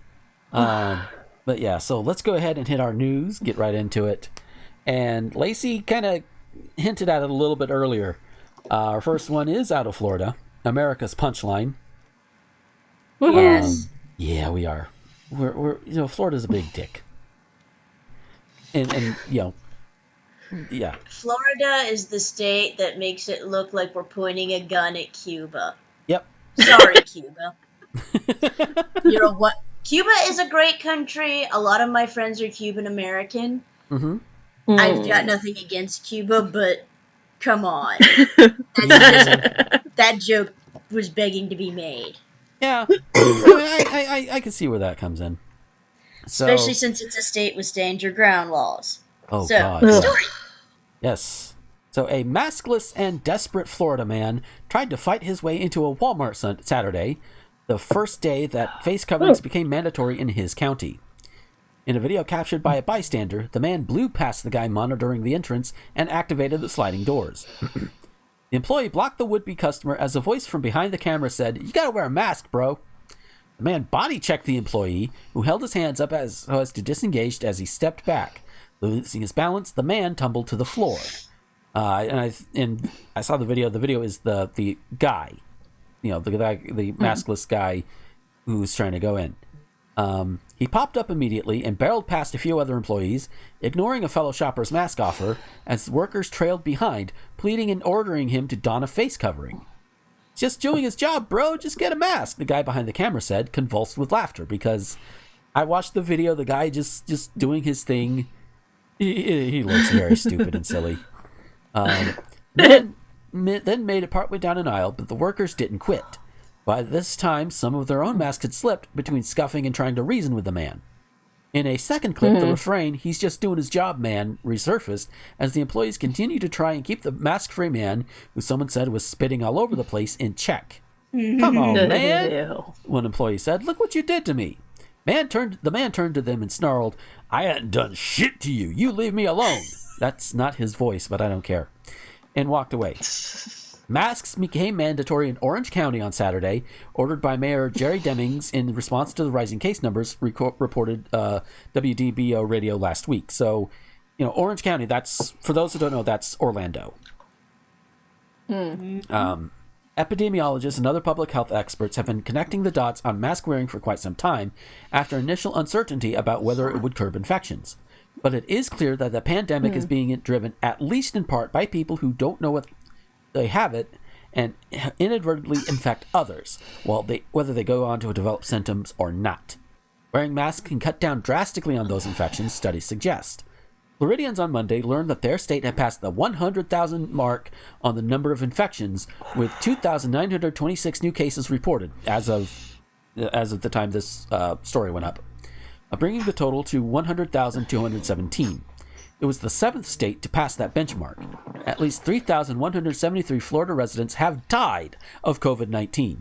Walmart video ended before the maskless man's fate was revealed. If identified, he may not be subject to any action. "We want voluntary compliance with this," Demings told WDBO. Here's the thing. You have the mandatory mask thing in Orange County. That's that unmasked man should face some penalty for it. If nothing else, be banned from that Walmart, at least. That's minimum, because this is not a time you fuck around. The COVID is still out there. I don't care how much info that DeSantis is trying to suppress; it's still out there. Oh, I have at least one mask with me whenever I go out somewhere. Even if I'm driving around, even if all I do is just drive around the countryside, I still have a mask, because last time I went out just for a drive, ended up in Panama City Beach. Went up to the World Market because, hey, I want to see if they have the special lambic. Spoiler alert, they don't. But you know what I had on hand? A fucking mask. Right? So I keep one in my car in case I end up having to go inside of somewhere that I didn't expect to. Yeah. Yeah. Yeah, that's how you do it, and that's what you need to do. And it's just, it's not that difficult, people. Wear your mask. And I know there's actually been one friend who's been like, yeah, well, if I wear a mask, my oxygen levels dip to really low levels, because I guess her respiratory system needs more oxygen, and a mask lowers it just enough to where it's an issue with her. That's one thing, And there are ways to get your shit around that if possible. Especially now that there are 2 drivers in her household instead of just 1. But, and if nothing else, I'm usually relatively close by. She can always call me. She doesn't always, but I am available. So she has options. But, at least in terms of getting supplies. There are other extenuating circumstances as well, but the point is, she physically cannot wear a mask without risking harm to herself. And that is like the only excuse. And even then, most people, she included, tries to keep her outside interactions to a minimum, which is good. So, yeah.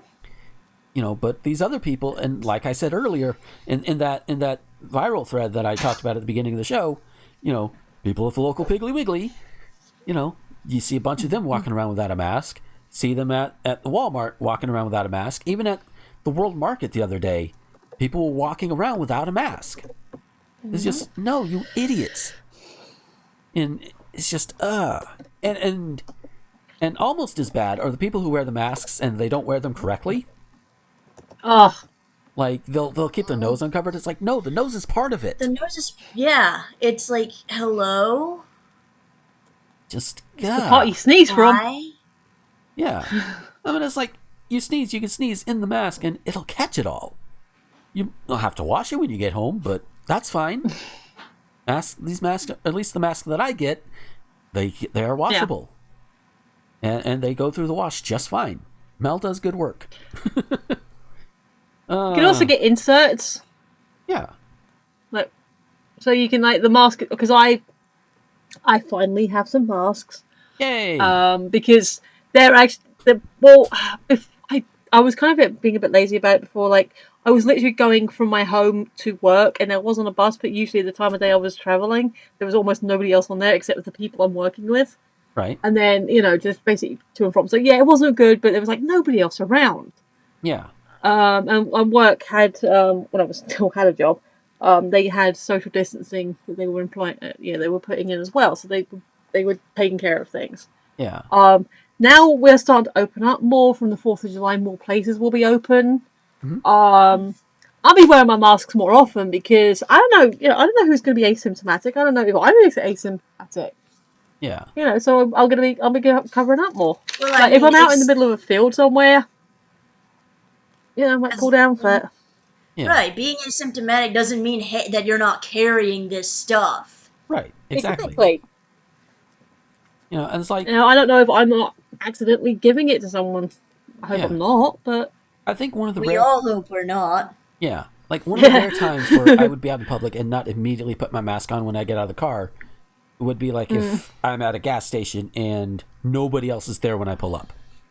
Right. And because then you know for a fact you're not within 6 feet of anybody. Yeah. Then the problem is somebody pulled up after I started fueling. It's like shit. Oh well, but things like that happen. But just do your social distancing, wear your mask, especially if you're going to the grocery store. Just don't be a ridiculous asshole about it. Yeah. Like, we've said this before on a couple of different subjects. Mm-hmm. People are carrying really good quality cameras in their pockets. Yep. You're going to be a dick, you're going to be on film. Oh, definitely. Someone's going to film that shit. You're going to be on social media. Well done. Your dickery is now all around the world before you even got home. Yep. And we know who you are, and we all think you're an asshole. Yep. But yeah, so before I go on to the next story, do either of you have any additional thoughts on this? Or Don't be a dick. William, don't be a dick to retail staff. I've done retail. Please. Oh, indeed. Literally. Kudos to the guy holding the camera, taking the footage, because he was like, they're just doing their job. Please let the guy do his job. Because he was at least showing some respect. Mm-hmm. It's like, there's no need for that. I haven't seen the video, but I'm assuming from the description, he did actually get physical with the employee, which is not good to begin. That's not cool for a very big start. And it's like, so because of your tiny bit of discomfort, and now disrespecting and physically harming another person, you crossed the line. Mm-hmm. Like, you're saying you can't breathe, this is against my liberties, my thing. Like I said before, like the people in Utah, it's like, I'm not wearing a mask because it's against my civil liberties. I'm going to buy a box of wine. I mean, I don't think box of wine, but the person posted it. She wants to buy alcohol with her potatoes. It's such a weird... The whole thread was really interesting because people were like, wait, you can't buy alcohol in the supermarket? Like, that's just a normal thing here. You can. You can't. It depends on the state, yeah. Yeah. But yeah, it's like you've crossed several lines because you're breaking their rule because you think it goes against your rights, but then you violated that person's right to not be punched, to not be shoved, you violated his right to be safe in his work environment. Indeed. All because you didn't want to wear a mask. Yeah. And you wanted to be a big baby about it. Yep. Fucking. And I'm going to say sympathy. Because it's most of these people I'm seeing it are fucking white people. Yeah. Yeah. People of color have a general tendency to have more sense. Yeah. Because non-white people in this country especially know what it's like to be, having to go through uncomfortable, jump through uncomfortable hoops to be safe. Just and that's putting it mildly. They're the ones who are actually used to, they're used to being oppressed. Mm-hmm. They know what real oppression is, and when these spoiled-ass white people are like, oh, help, we're being oppressed. No, you're not. Shut up. No. Stop it. Yeah. Stop it. I admit, one of my knee-jerk reactions to somebody saying that, I'd be like, oh, we'll show you oppression. You want oppression, we'll show it to you. It wouldn't be a good idea to follow through, by the way. Don't do that. Of course. I'm like, do you need me to explain to you how actual people are actually being repressed at this moment? Yeah. Because we can. Yeah, because at least daily, you have cops firing upon protesters. Oh. Daily. Yeah. I mean, you had Trump having to go for that fucking photo op at that nearby church near the White House. Oh. And what did he do? He had those protesters fired upon, tear gassed out of the way, which, by the way, that's a fucking war crime. Geneva Convention says we're not supposed to do that. Yep. Whoops. And it's funny how police will fire tear gas into a crowd and that's not lethal, but yet a protester will throw it back and that's assault with a deadly weapon. Right. You throw it back and suddenly their lives are in danger, man. They gotta shoot. Yeah. This guy. And the Second Amendment. The fact that we give such cowards guns. Yeah. And these cops, these pigs, these are why we have the Second Amendment. But no, these Second Amendment fuckers are like, oh, my kids, you should listen to them. No. You have the guns specifically for situations like this. Right. They come at you with deadly force, respond in kind. Keyword there being deadly force. Yeah. If they are not coming at you with anything lethal, then you should not be engaging with them with any force. Yeah. Beyond a very gentle, very gently pushing them back. Yeah. You're not supposed to use any kind of weapon on them. Also, if you're up against unarmed protesters in full riot gear, you look like a complete pansy because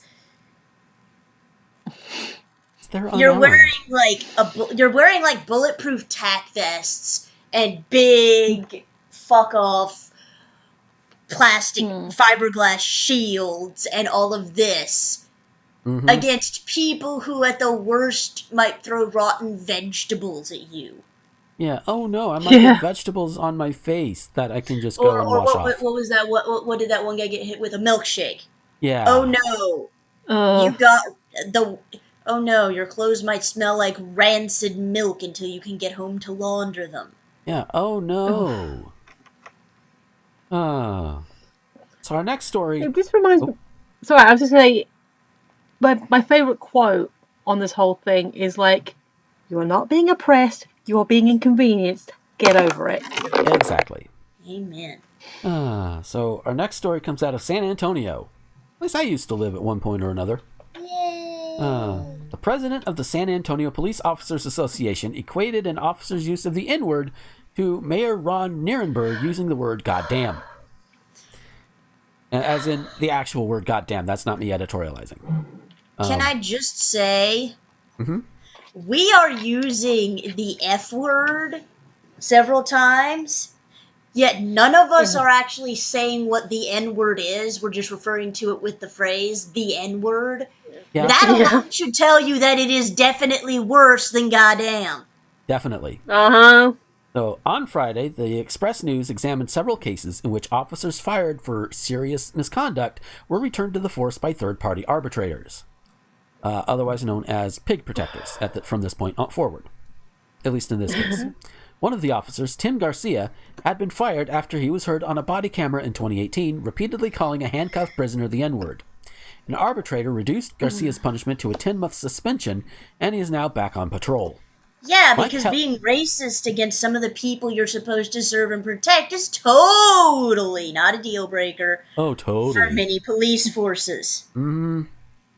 Mike Hele, I'm going to say Hele, president of the police union, told the newspaper that the attempted firing was a case in point of Chief William McManus trying to rule as if he's a monarch.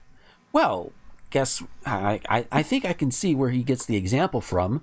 Looking at 1600 Pennsylvania Avenue. I'm just sitting here like, if you think that,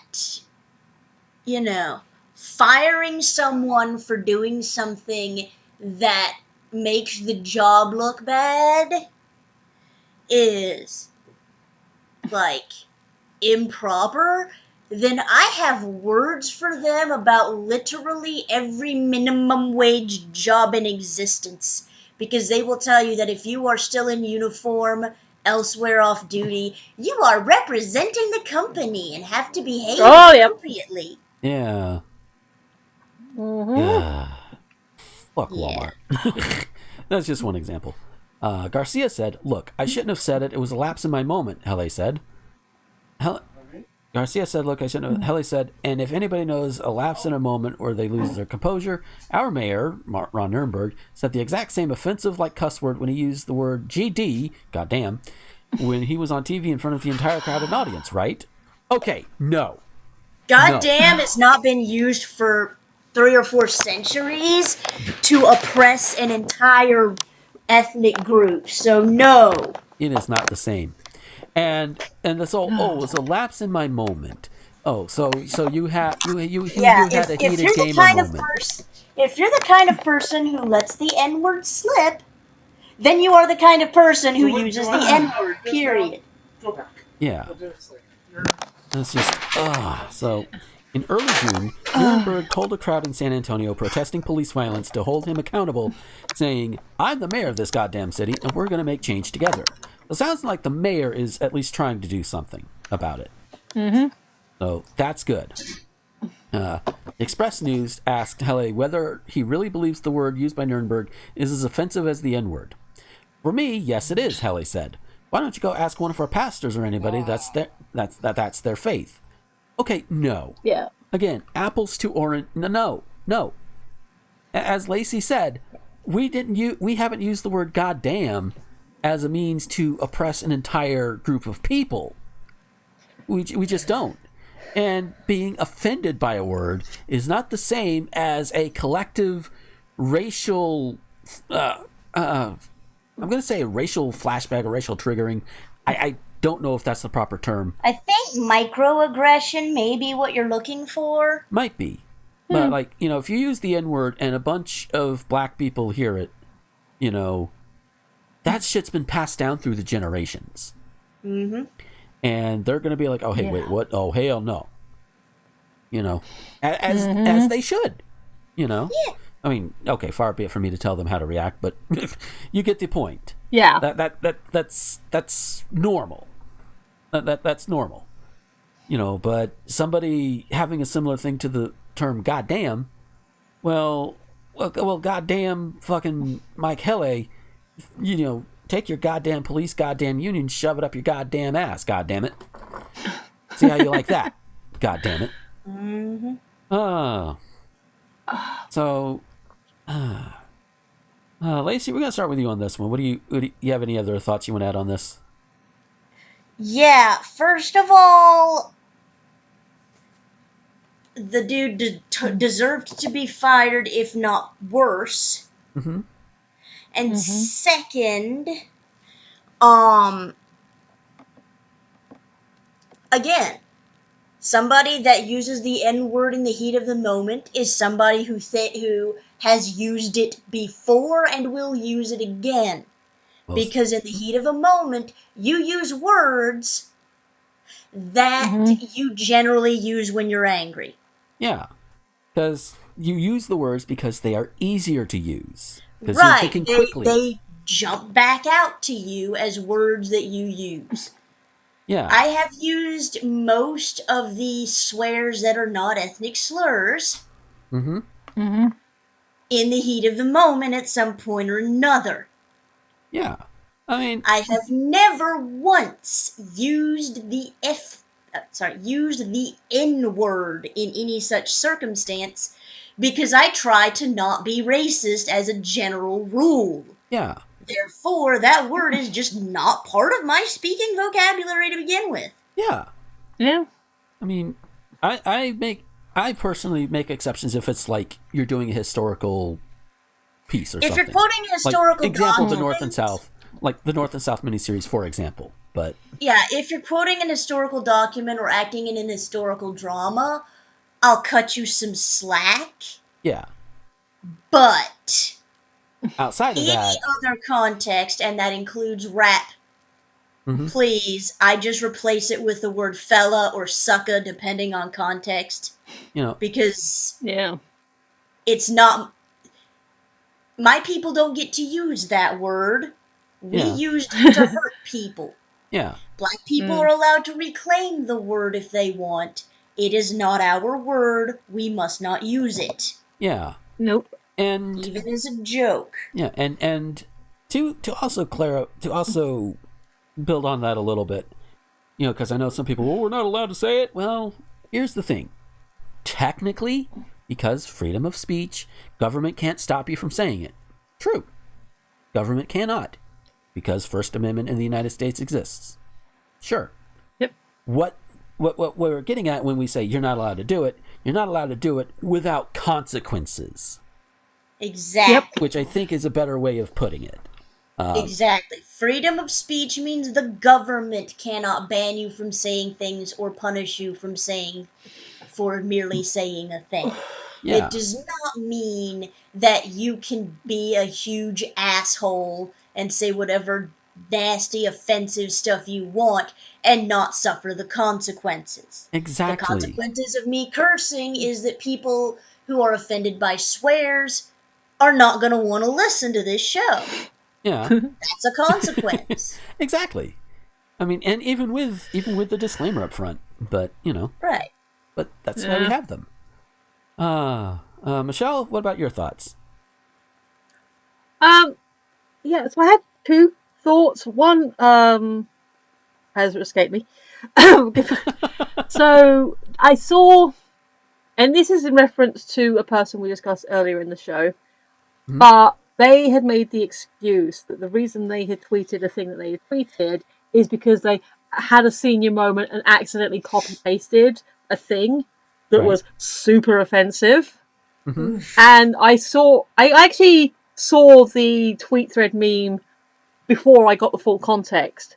And the point of the thread was like, right, without even checking anything, without double checking your clipboard, just paste whatever's on your clipboard at the top of your clipboard, just paste it and prove that you're not a complete shitbag.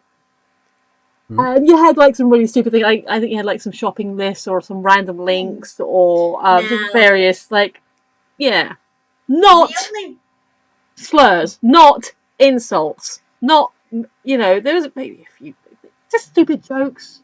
Yeah. I can see you like copy pasting something offensive someone said into an infographic of why this person is not a good person.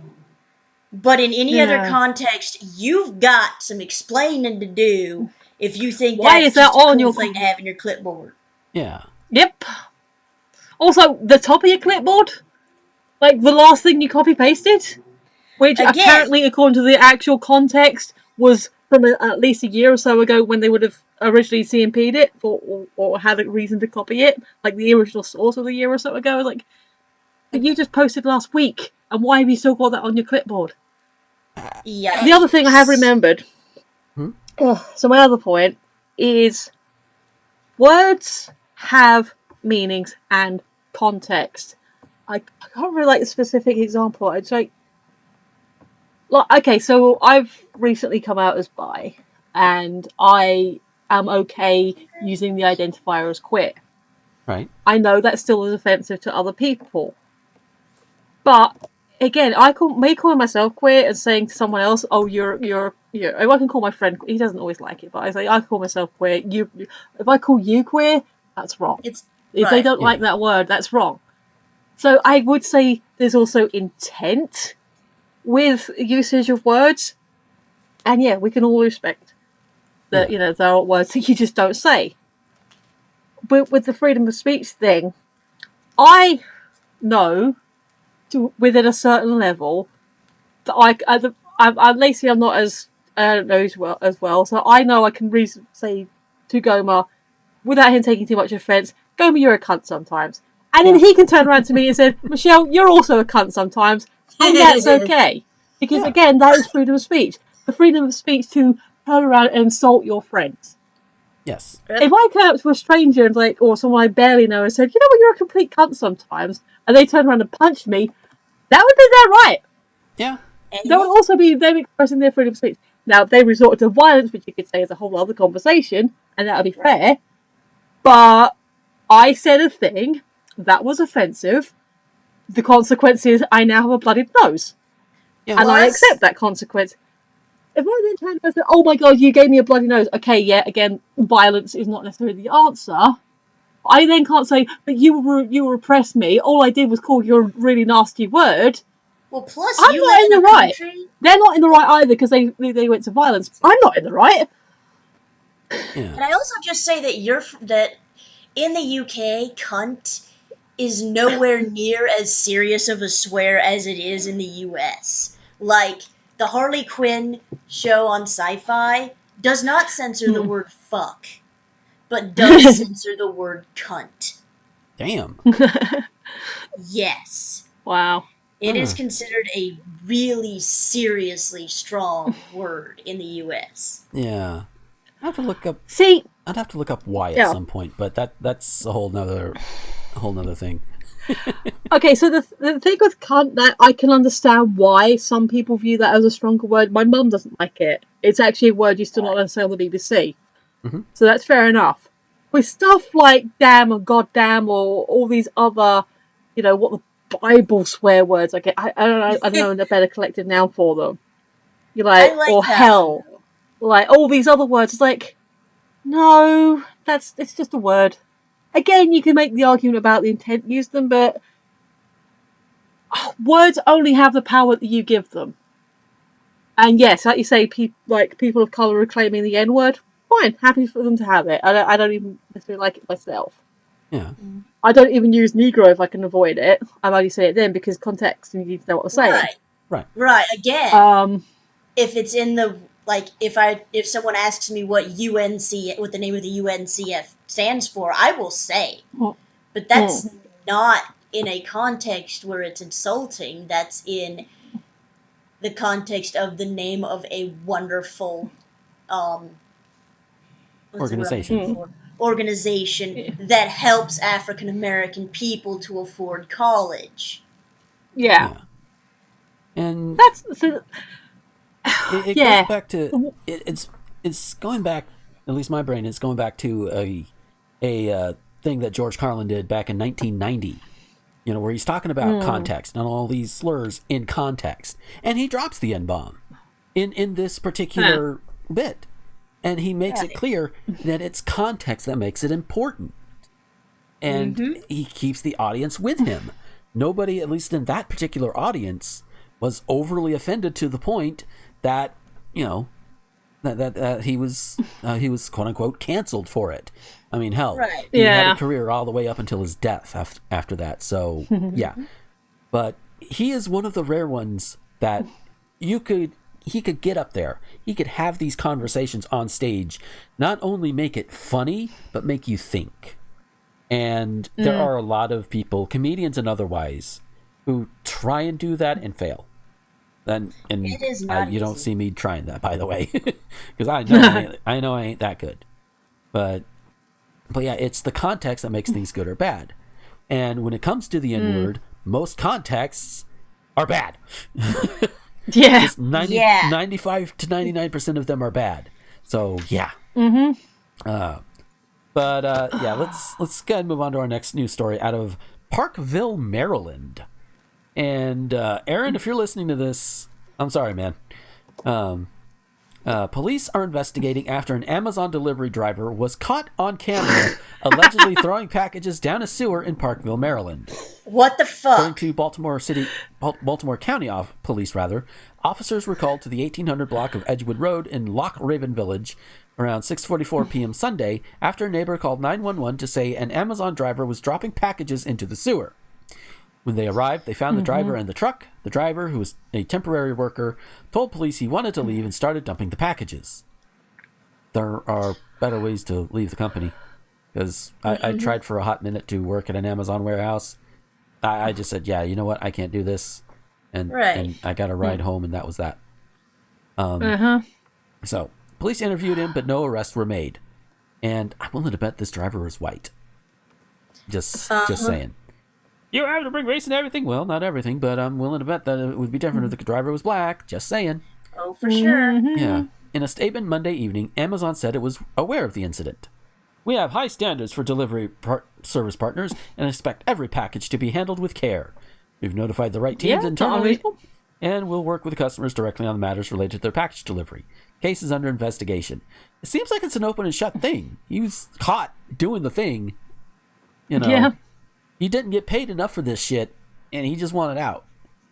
You know, right. But personally, on the other hand, if you want to like boycott Amazon, you want to stick it to them or whatever, there are better ways to do it than also fucking over other people. Right, that's the thing.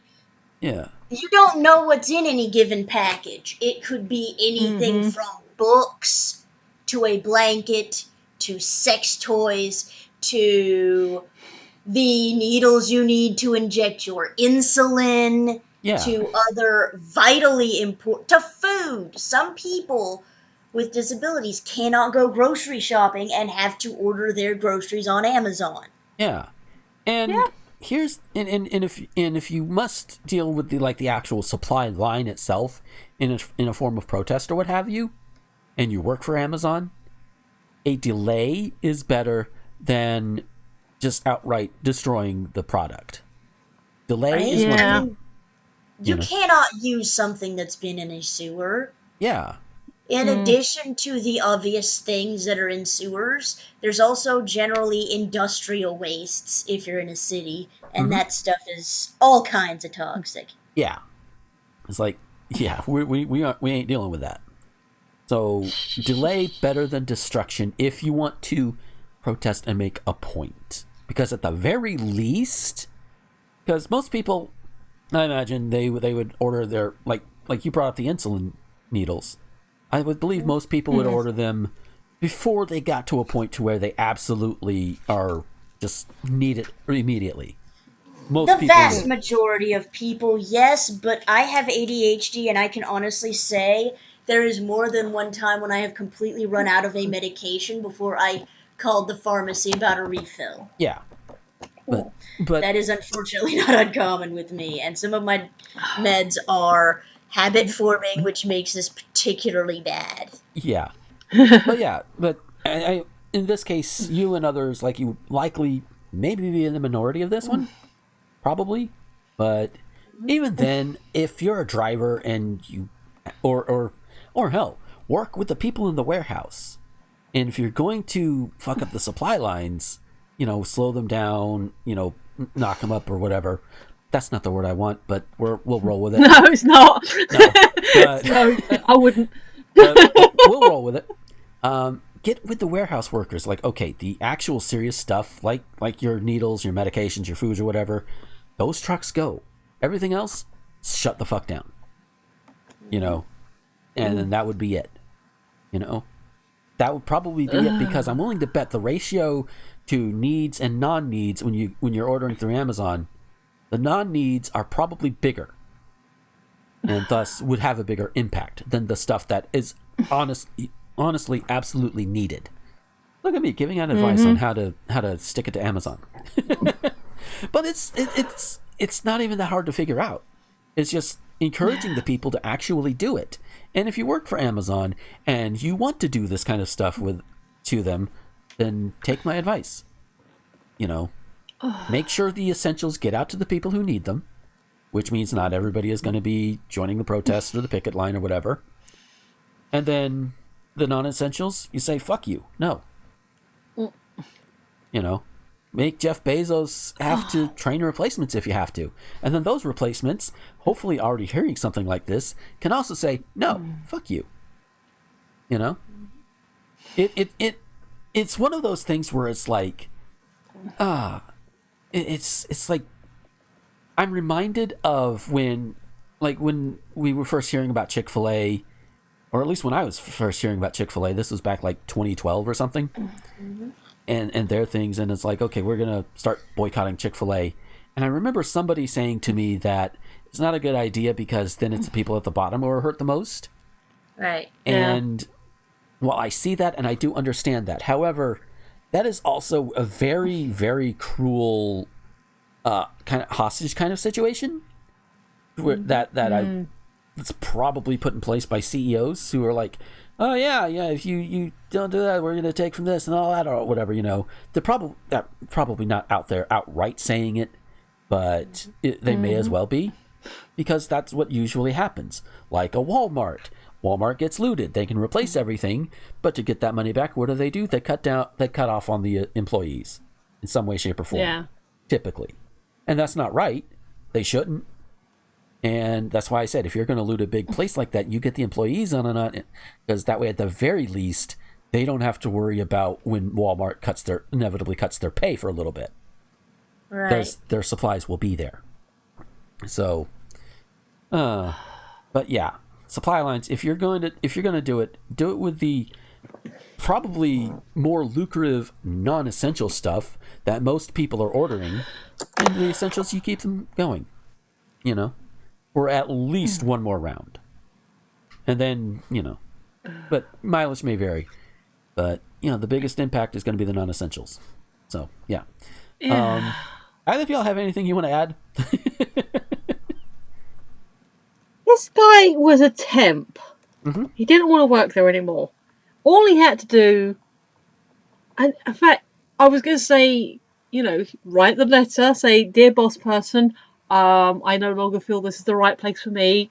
Please accept this as my resignation. But if he's a temp, he might just be able to go up to the guy and say, look, I'm not feeling it anymore. I'm going to leave. Yeah. That's it. Yeah. Just, formalize it. Whatever. Just say, look, I don't want to do... Surely that has got to be easier than going out partway around your journey, getting to a place where you can dump shit, and then, what? Did he even say how far away he was from where his depot, or? It didn't say. I just, it's like, oh. Also, I had a moment at the beginning where I was like, why are you apologising to Aaron? He doesn't live in Maryland. Oh, okay. Yeah. Yeah. And another thing that fuck that dude. Yeah. Sorry. Yeah. Yeah. Another thing that kind of occurred to me, even if you're just wanting to just stick it to Amazon in particular, and you don't care about, what supplies go to what people or what have you, don't throw them away. If you're, you should not go the route of taking other people's shit for your protest, whether it's dumping this or whatever, and throwing them into shit. I'm sorry. Yeah, well, but if you're going to go that route anyway, at the very least, take it home with you. That way it doesn't go to waste. Just don't do it, but if you must, do it smartly. I mean, technically that becomes theft, so they probably shouldn't be doing that, but... Well, so is throwing the damn things in the sewer. Yeah. So it's like, you're going down for theft anyway. You may as well get some use out of it. Yeah. No, fuck that guy. There's better ways of quitting, dude. Just people, man up, say, I'm not feeling it anymore, this ain't for me. Like I said, if he's a temp worker, depending on his temp contract, it might just be that he doesn't even have to work notice. Yeah. He just leaves. Yeah. I mean, and hell, even me, when I tried working there, just that literal one day, I went into that front office and said, yeah, I can't do this. I'm done. I'm out. Right. I'm out. Yep. So, yeah, you can literally do that. Anything you want to add, Lacey, before we go to our final story? I think we've said it all for this one. Yeah. Also, fuck Jeff Bezos. You know what? That works. Our final story this week. No. Yes, our final story this week. People are getting creative when it comes to staying safe from COVID-19, which, all right, and it has prompted at least one Michigan library to issue a public warning. Stop microwaving books. A burned book was returned. This hurt. Yeah. A burned book was returned to the Kent District Library after being damaged in a microwave. Don't microwave anything, library officials say. And there's going to be some asshole that's going to be like, well, I can't microwave my tacos. That's not what they mean in Utah. Library books have metal in the security radio frequency identification, RFID tags, which are located inside the book. When the metal entered the microwave, a hole was burned into the cover. I don't know if it was something that they saw on the news, that they thought maybe the heat would kill the COVID-19, said Elizabeth Guarino Klozovics, regional manager of Kent District Library. Metal in a microwave could burn or catch fire, Guarino Klozovics said. Kozlovics, I'm assuming. Kozlovics, I think. Yeah. The library wants its users to know that all materials are in quarantine for 72 hours due to the plastic protection on items, so there is no need to take any further sterilization steps. They are using the U.S. Centers for Disease Control guidelines to ensure safety for using library materials. All of the items go into a separate space. Guarino, what's her name, said. I'm not even going to bother anymore. We set them aside for 3 days, and then we check them in after that. We don't want them to feel concerned that they need to do anything. Guarino, thank goodness they shortened it. Guarino said she completed a lot of research to come up with the library's safety procedures due to public safety concerns. She said to check with the libraries to find out their safety plans. In addition, USA Today responded to public questions about sterilizing face masks, and one inquiry was about microwaving face masks. Don't do that either. Experts recommended against microwaving masks, since metal is often found inside the masks, just like the library books. Metals aren't found in Mel Paradise's masks unless you want them there, but still don't microwave your mask anyway, because why? The Detroit Red Wings stepped up to sanitize masks by offering their SaniSport VE machine, which uses ozone gas filters. However, it's best to not try disinfecting masks at home, other than throwing reusable cloth ones into the washing machine, which I do. And even then, if you've got a mask that, if you've got like a plain like white mask or something, throw it in there, throw some bleach on it too. Or if you got like color saving bleach or whatever. I personally wouldn't go that route unless you have a white mask, but that's just me. I can also say, as somebody who knows, if you dry your mask in the dryer on high heat, the heat is enough to kill all bacteria and viruses. Yeah. So that's one reason why I only use cotton when I make my own, so that I know they can stand up to that high heat. Yeah. Which, hey, guess who else's masks can stand up to high heat? Yes, I'm plugging her again. Mel Paradise. Link down below. I like plugging her. Phrasing. But no, seriously, her masks are good. And I wash them just like anything else. Throw them in the washer. And I dry on high heat by default, so there you go. So yeah, that is literally how you do it. And in the back of my mind, when I saw this story, I'm thinking of like some old Southern book burner from back in the day. Be like, well, you're doing it wrong. You're supposed to throw them on a bonfire if you're gonna burn them. Don't burn books, kids. Just don't. Please don't. No. And I know some people, you can have some disingenuous fuck be like, well, what about this book or that book? No, don't burn them. No. Even the absolute most abhorrent books like Mein Kampf should not be burned.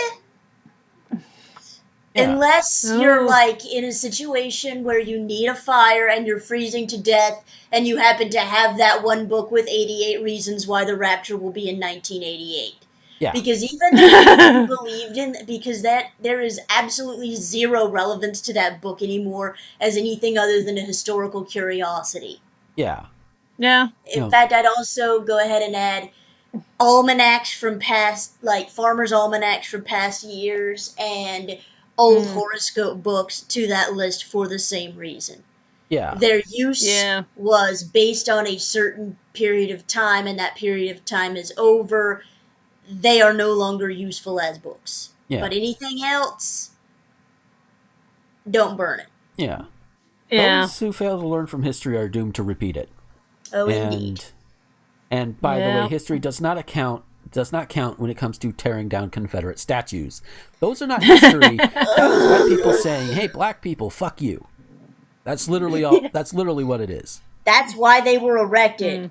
Yeah. Was to keep black people, quote, in their place. Yeah.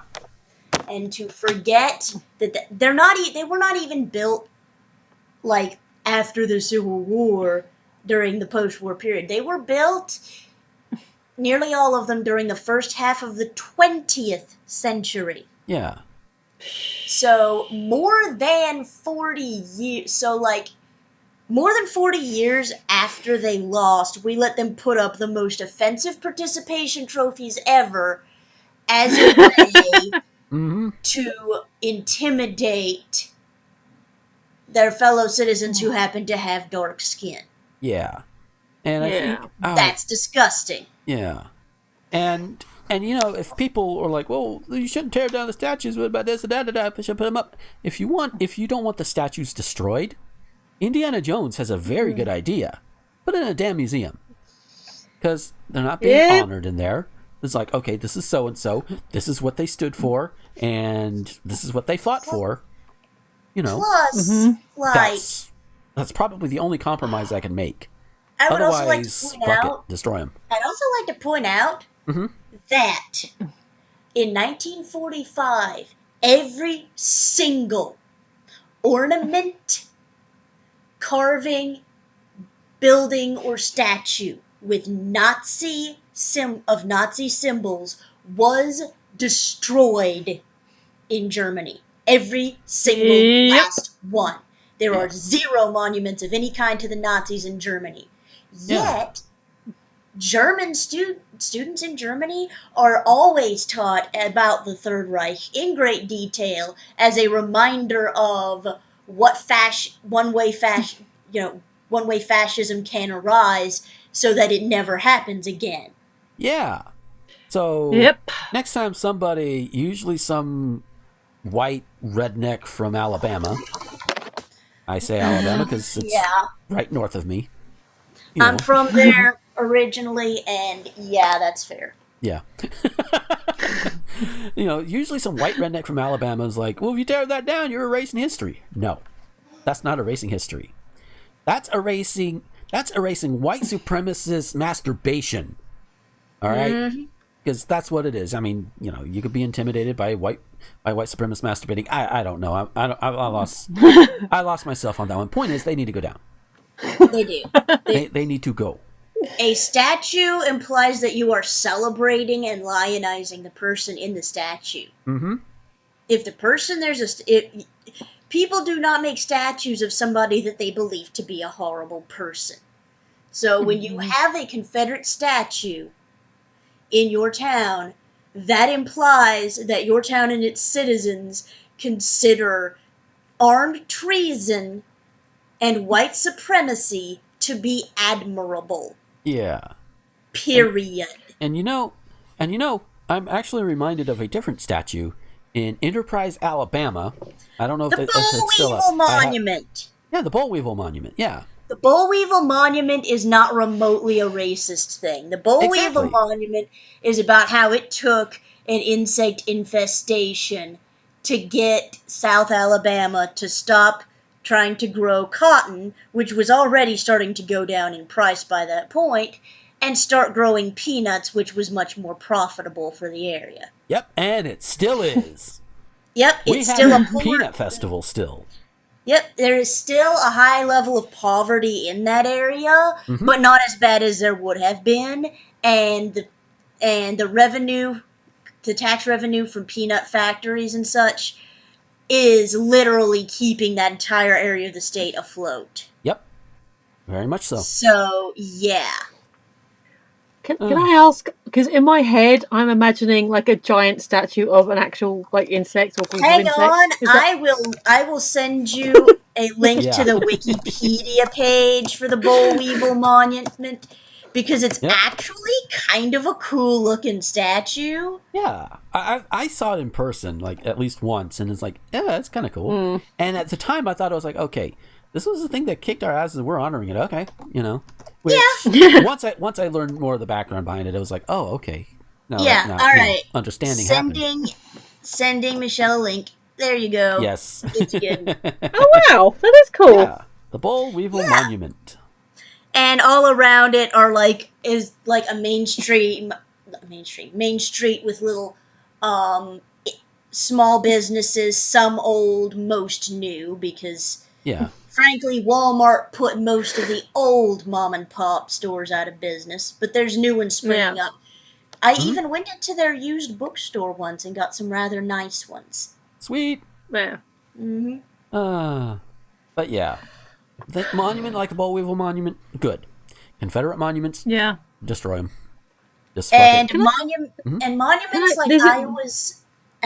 like Iowa's Civil War Memorial, which is supposed to represent the Union, which is supposed to represent the states drinking the milk of the Union of Freedom, the milk of Union from the abundant breasts of the statue, are just kind of weird and also possibly slightly horny. Yeah, and we appreciate horny on this show. Yes, horny can be fun. Yes. As long as you're not using it as a weapon against people, horniness is totally cool. Yeah. Go be horny. Yeah. So we kind of ran over you there, Michelle. I'm sorry. What were you going to say? Speaking as a dumb foreigner, so we were talking earlier about true patriotism and true Americans. Mm-hmm. Is it me, or is it these people who shout loudest about being a true American, true patriot, also the ones who are venerating, what's the word I'm looking for? Traitors! Yes. Yep. There is a 1-to-1 correlation there, almost exactly. Yeah. That Venn diagram, if it is not a single circle, it is very close. Definitely. Very much definitely. So, yeah, with that... Because Go ahead. That doesn't... I mean, like, my head is just like... I'll admit, like, most of what I've learnt about the Confederacy and the history and that has been, like, in the last recent years, like... Because I hadn't had occasion to really learn all this stuff. I mean, there's enough of our own history that I don't know. Mm-hmm. So, but the more I'm learning about it, the more I'm like... But why? Because my original understanding was that the Confederate flag was representing the southern states, which were the states that were pro-slavery, and that's why I was like, well, don't wave that flag then. And then I learned more and more about it, and the fact that they were basically fighting against America. Well, yeah. Or as it was at the time. Civil War, yes. Mm-hmm. It's like... Yeah, there's still shitloads about the Civil War that I probably don't know or understand. Like, that's on me to, maybe learn that. But you're basically saying, yay, we lost. Basically. Or that we lost, but the South will rise again. Like no. We don't need that. I have to make this. No, please don't. Yeah. Yeah. No, I have to make this reference. The South will rise again, man. And congratulations if you got that joke. But yeah. Fellow Southerners, please do not rise again. No. Please. We don't, most of us really don't want that. Yeah. And if also, even to this day, a larger percentage of Southerners than you think are black. Yep. Yeah. So yeah, please don't do that again. Yeah. Please stop it. It's like, isn't like Atlanta one of it's Atlanta is to rap as Nashville is to country, if I've got my analogies right, I think, or at least one of those places. So, and as we know, rap is predominantly, produced by black people. There we go. Whatever. Point is, I'm trying to boost her point, and I think I'm failing. Oh yeah, just don't. Plus, while rap is mainly produced by black people, you know as well as I do that they are far from the only ones who listen to it. Oh, totally. Yeah. In fact, one of my best stories about the subject is a foreign exchange student that lived with us who was from Germany. Mm-hmm. So picture this. Beautiful, beautiful teenage girl, about 6 foot tall, mm-hmm. blonde hair, blue eyes, because let's face it, most of the other Germans are gone now. Yeah. Yeah. Let's not get into that in detail. Anyway, she loved, and for all I know still loves, hip-hop. Yeah. And of course, German hip hop artists, being German people, are mostly white, but she also enjoyed American hip hop. Yeah. There was a hip hop concert. She wanted to know if it was okay to go, and my mom said, if you're okay with it, I'll drop you off and pick you up. Mm-hmm. Do you have the money for tickets and all of that? Yeah. Yeah. So my mom went to drop her off and pick her up, and she was literally the only white person my mother saw out there. Wow. So, yeah, that is one of my favorite hip-hop stories, because while there are a lot of white people who listen to rap and hip-hop in the United States, most of us do not go to the concerts because it feels more like an African-American cultural thing, and I personally would feel out of place and kind of disrespectful going to one. Mm-hmm.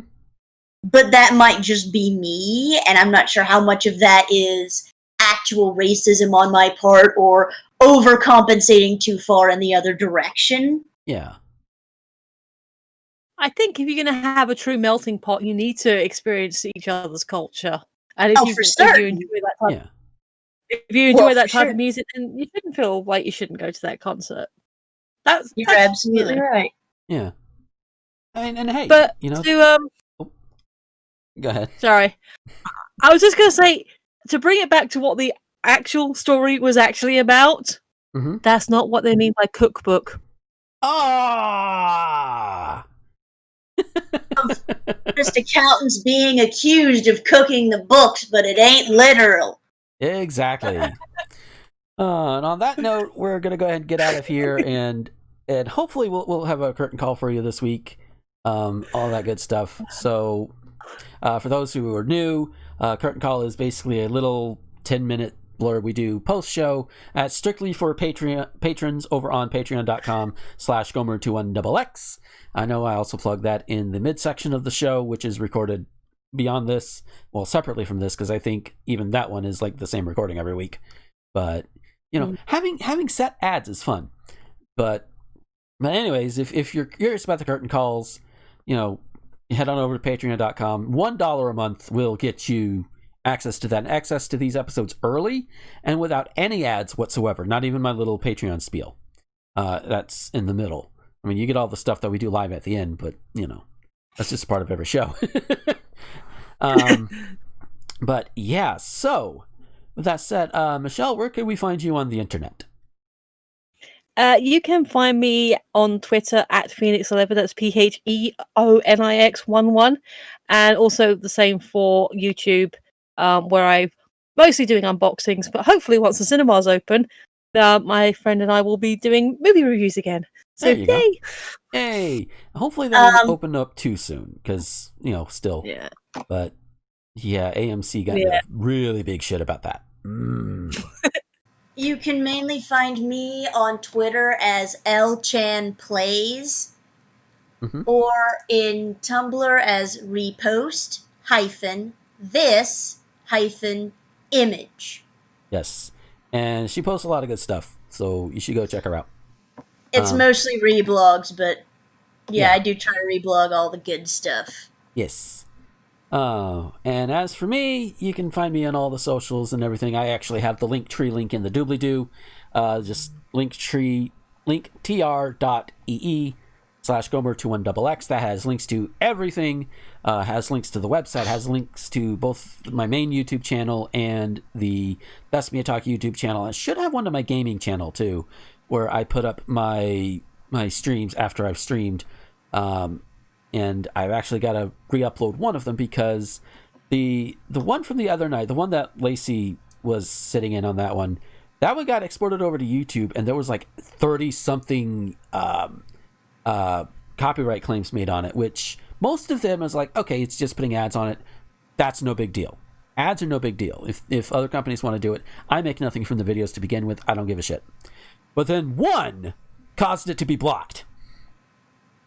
And that pisses me off. But thankfully, whenever I go stream, it also automatically records them. So the way it's recorded, I can just take out the music track that was playing in the background and just re-upload it to YouTube.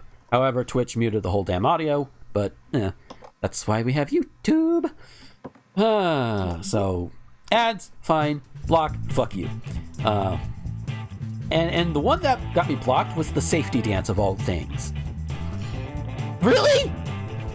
The safety dance. I didn't realize that 80s bands were that litigious over use of a small portion of their song. I don't even think I doubt it was the band themselves, because it was like 3 different companies that claimed it for that one. But yeah, I'm going on a little bit too much about that. But Twitch, I normally stream Mondays, Wednesdays, and Fridays from 6 to 9 p.m. Central Time. And if you go to my Twitch page, which is also in the link tree, I think it's the top one there. You can click it and you can see when I'm scheduled to go on next, because I set that up. If you're likely listening to this on Thursday, I didn't have one on Wednesday because there's the Twitch blackout, to stand in solidarity and get Twitch to pay attention to say, hey, there's some people on the platform that are using their platform in really shitty ways, and we need you guys to pay attention to it. So I'm participating in that, and have participated by the time this goes live. But yeah, other than that, I think that is it. If you're a patron, stick around for the curtain call. But for everybody else, until next time, this is Gomer the Ranting Thespian with Michelle and Lacey, signing off. Bye!